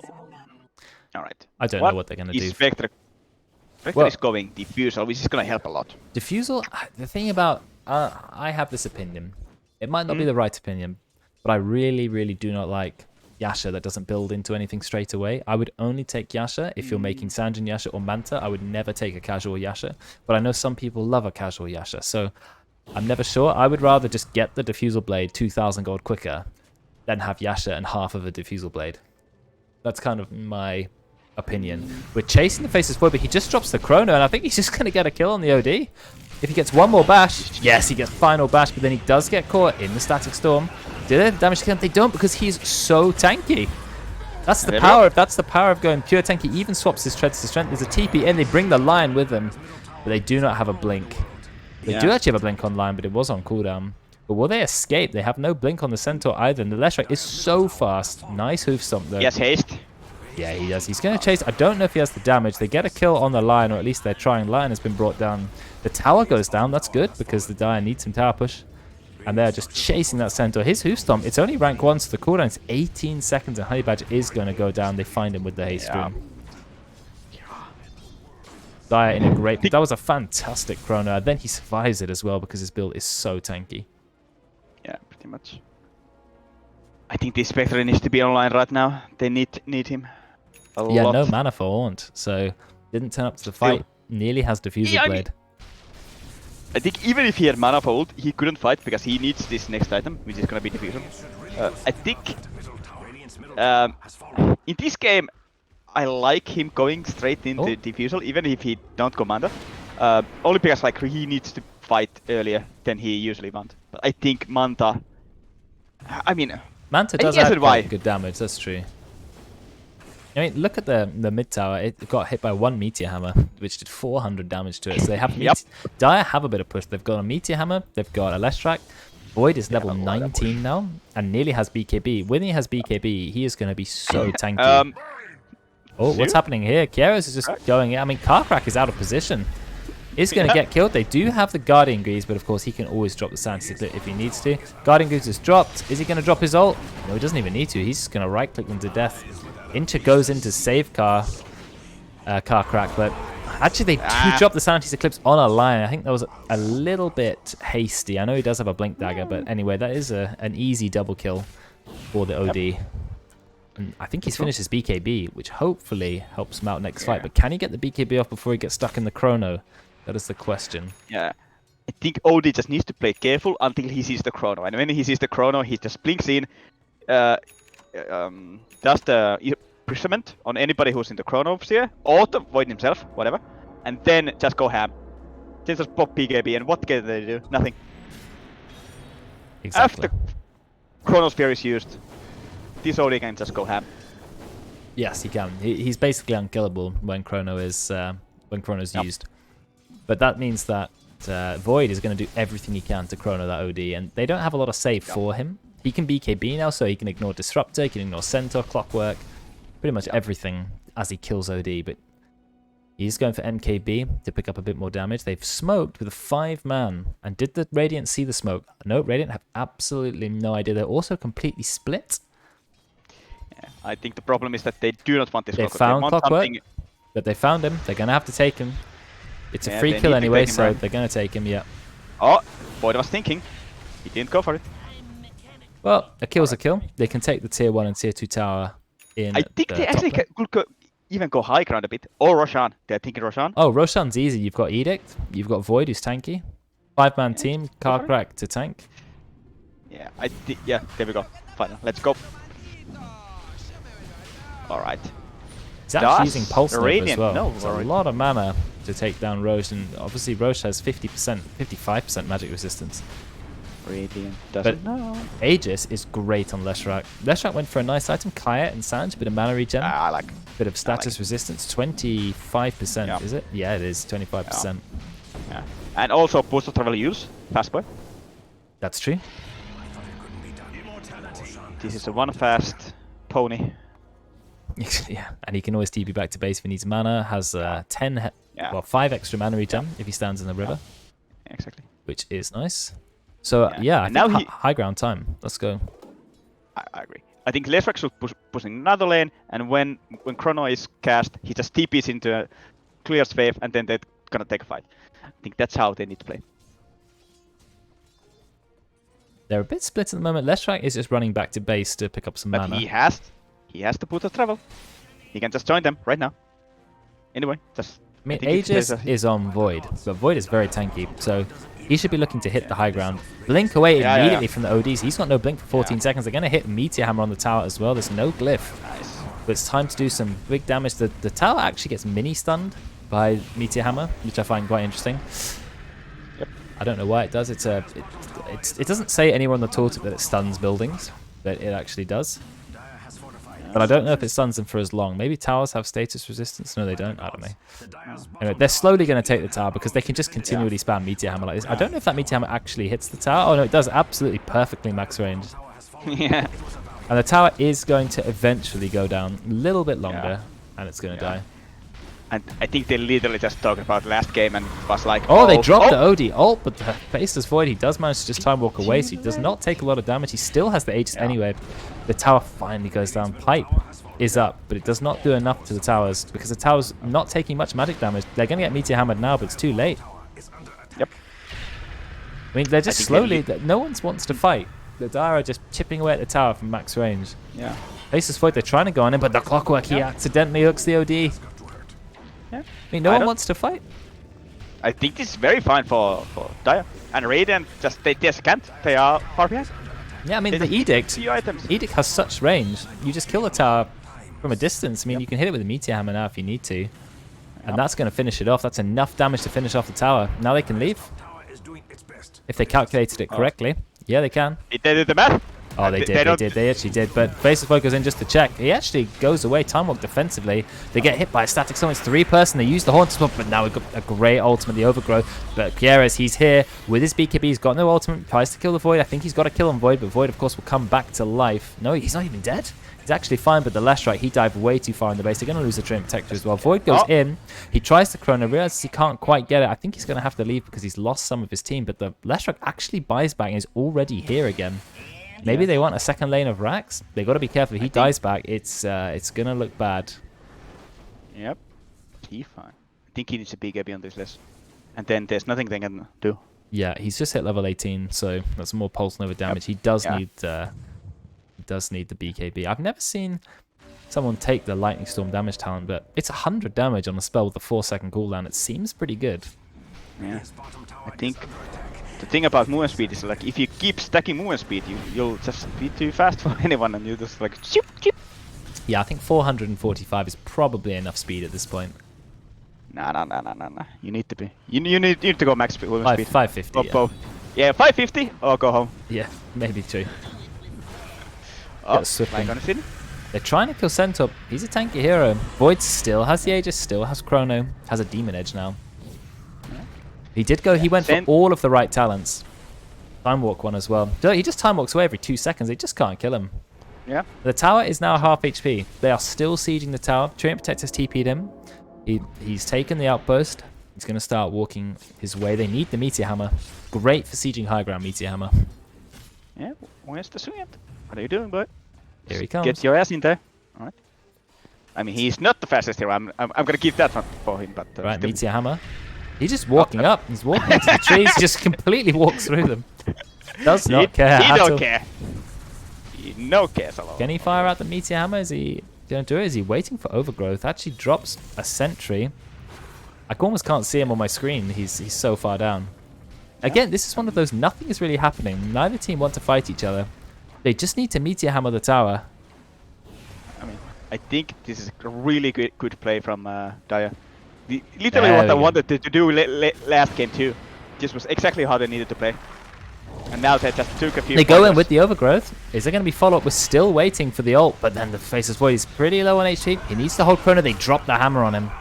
But Yoshi is going to go down. Actually killed by Karkra, and it is going to buyback. But now the Faceless Void's alive. He drops the Chrono. He's going straight onto the OD. Does he have enough damage to kill OD, or is OD going to be able to imprison himself? Lion is here, but he does not get the Hex in time. But he has the follow-up stun. Ah, but OD does manage to TP away. Fight is still raging. You've got buybacks coming out from Clockwork as well. Spectre's haunted in, but Spectre pretty low. Actually has to run away. So nothing has happened. 2 kills have happened, but 2 buybacks. But Kieres has no BKB. And yeah, they're still just forcing their through. I like this. This is the aggressive play I like to see. They've got the Meteor Hammer. They've got the Edict. Tower is going to go down. They can't easily kill Honeybad. He's very tanky. They actually got the Finger of Death, and then the Firestorm Wave doing so much damage. Finally brings him down. I mean, it's 70 damage plus 4% of your health.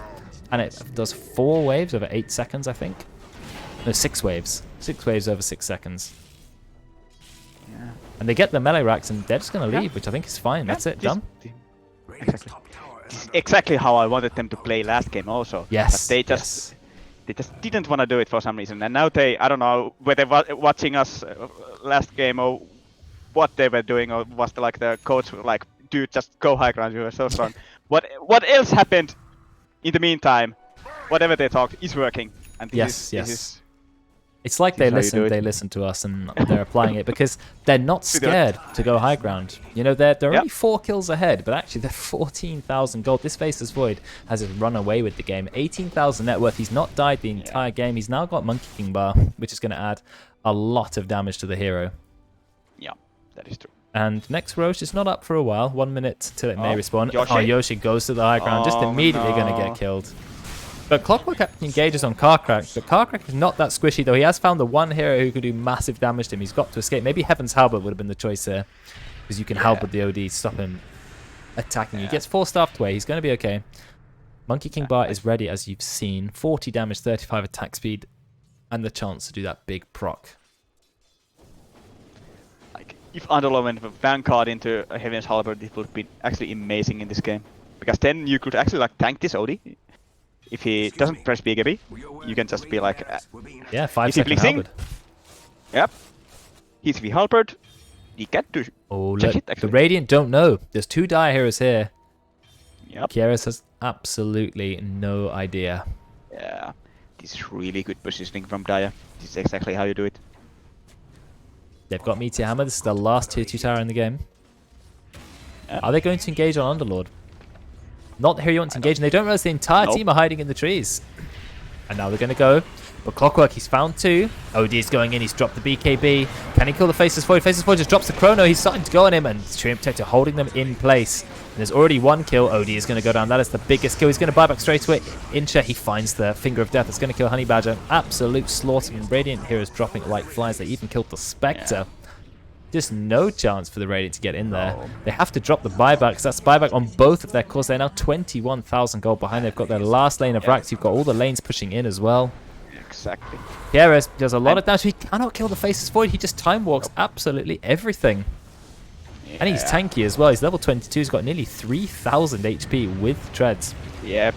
Trying to kill the Leshrac. You've got him in the Static Storm, but you have no ult. No ult from the OD, and Faceless Void, he just goes in. He doesn't care. He's taking a lot of damage from the ult, but he can just keep time walking it. And that is going to be the dieback on both the core heroes. Little heal from the Treant as well. And I think you could be calling GG at that point. Yep. Just they want the racks, but now they can end or take racks, whatever they want. They can end now. Yeah, they're going to drop the Meteor Hammer. It's going to hit both towers. This is this means that we've had an even series here. 1 for 1 till I respawn, getting a fantastic return game. Yep. A lot less close this one. They managed to create an advantage in the mid game and really just push it.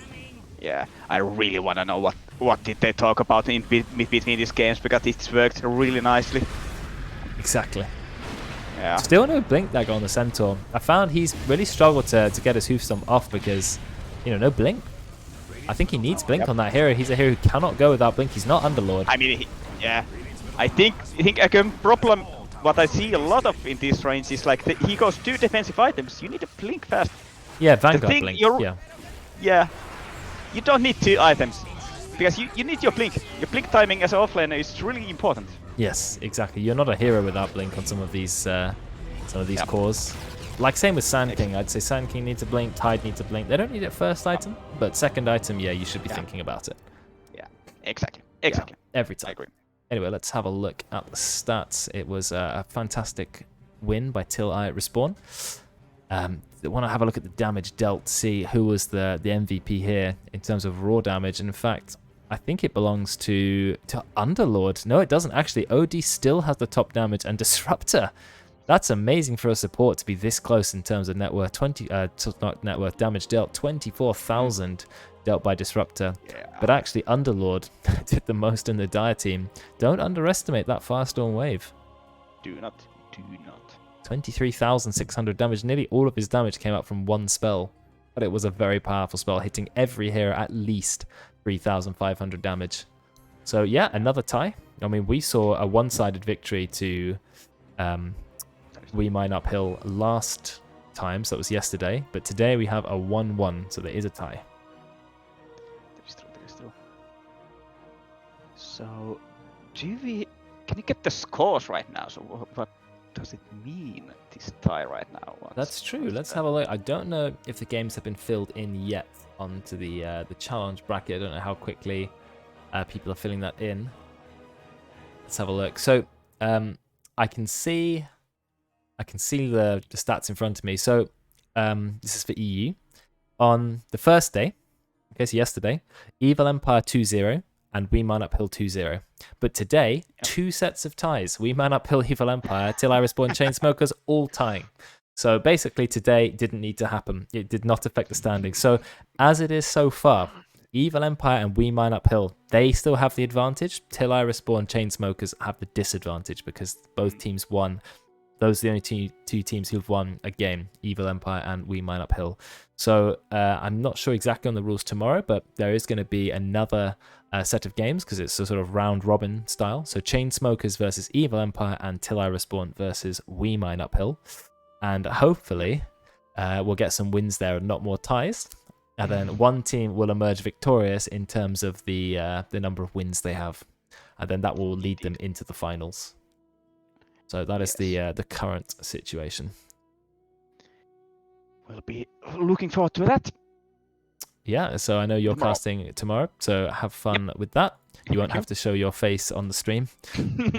That's something I have set up, but it's not too difficult if anyone wants to use it. I see that the other casters this morning, or not this morning, before us, used my... I told them how to set up the action replay, sort of instant replay, and they made use of that, even with the same transition, so that's good. If you want to know how to set up the cameras for other people, then the casters can always let me know, and I'll tell them. So I'm happy to share my my streaming knowledge. But yeah, anyway, good games, everyone, and hope to see you tomorrow. Exactly.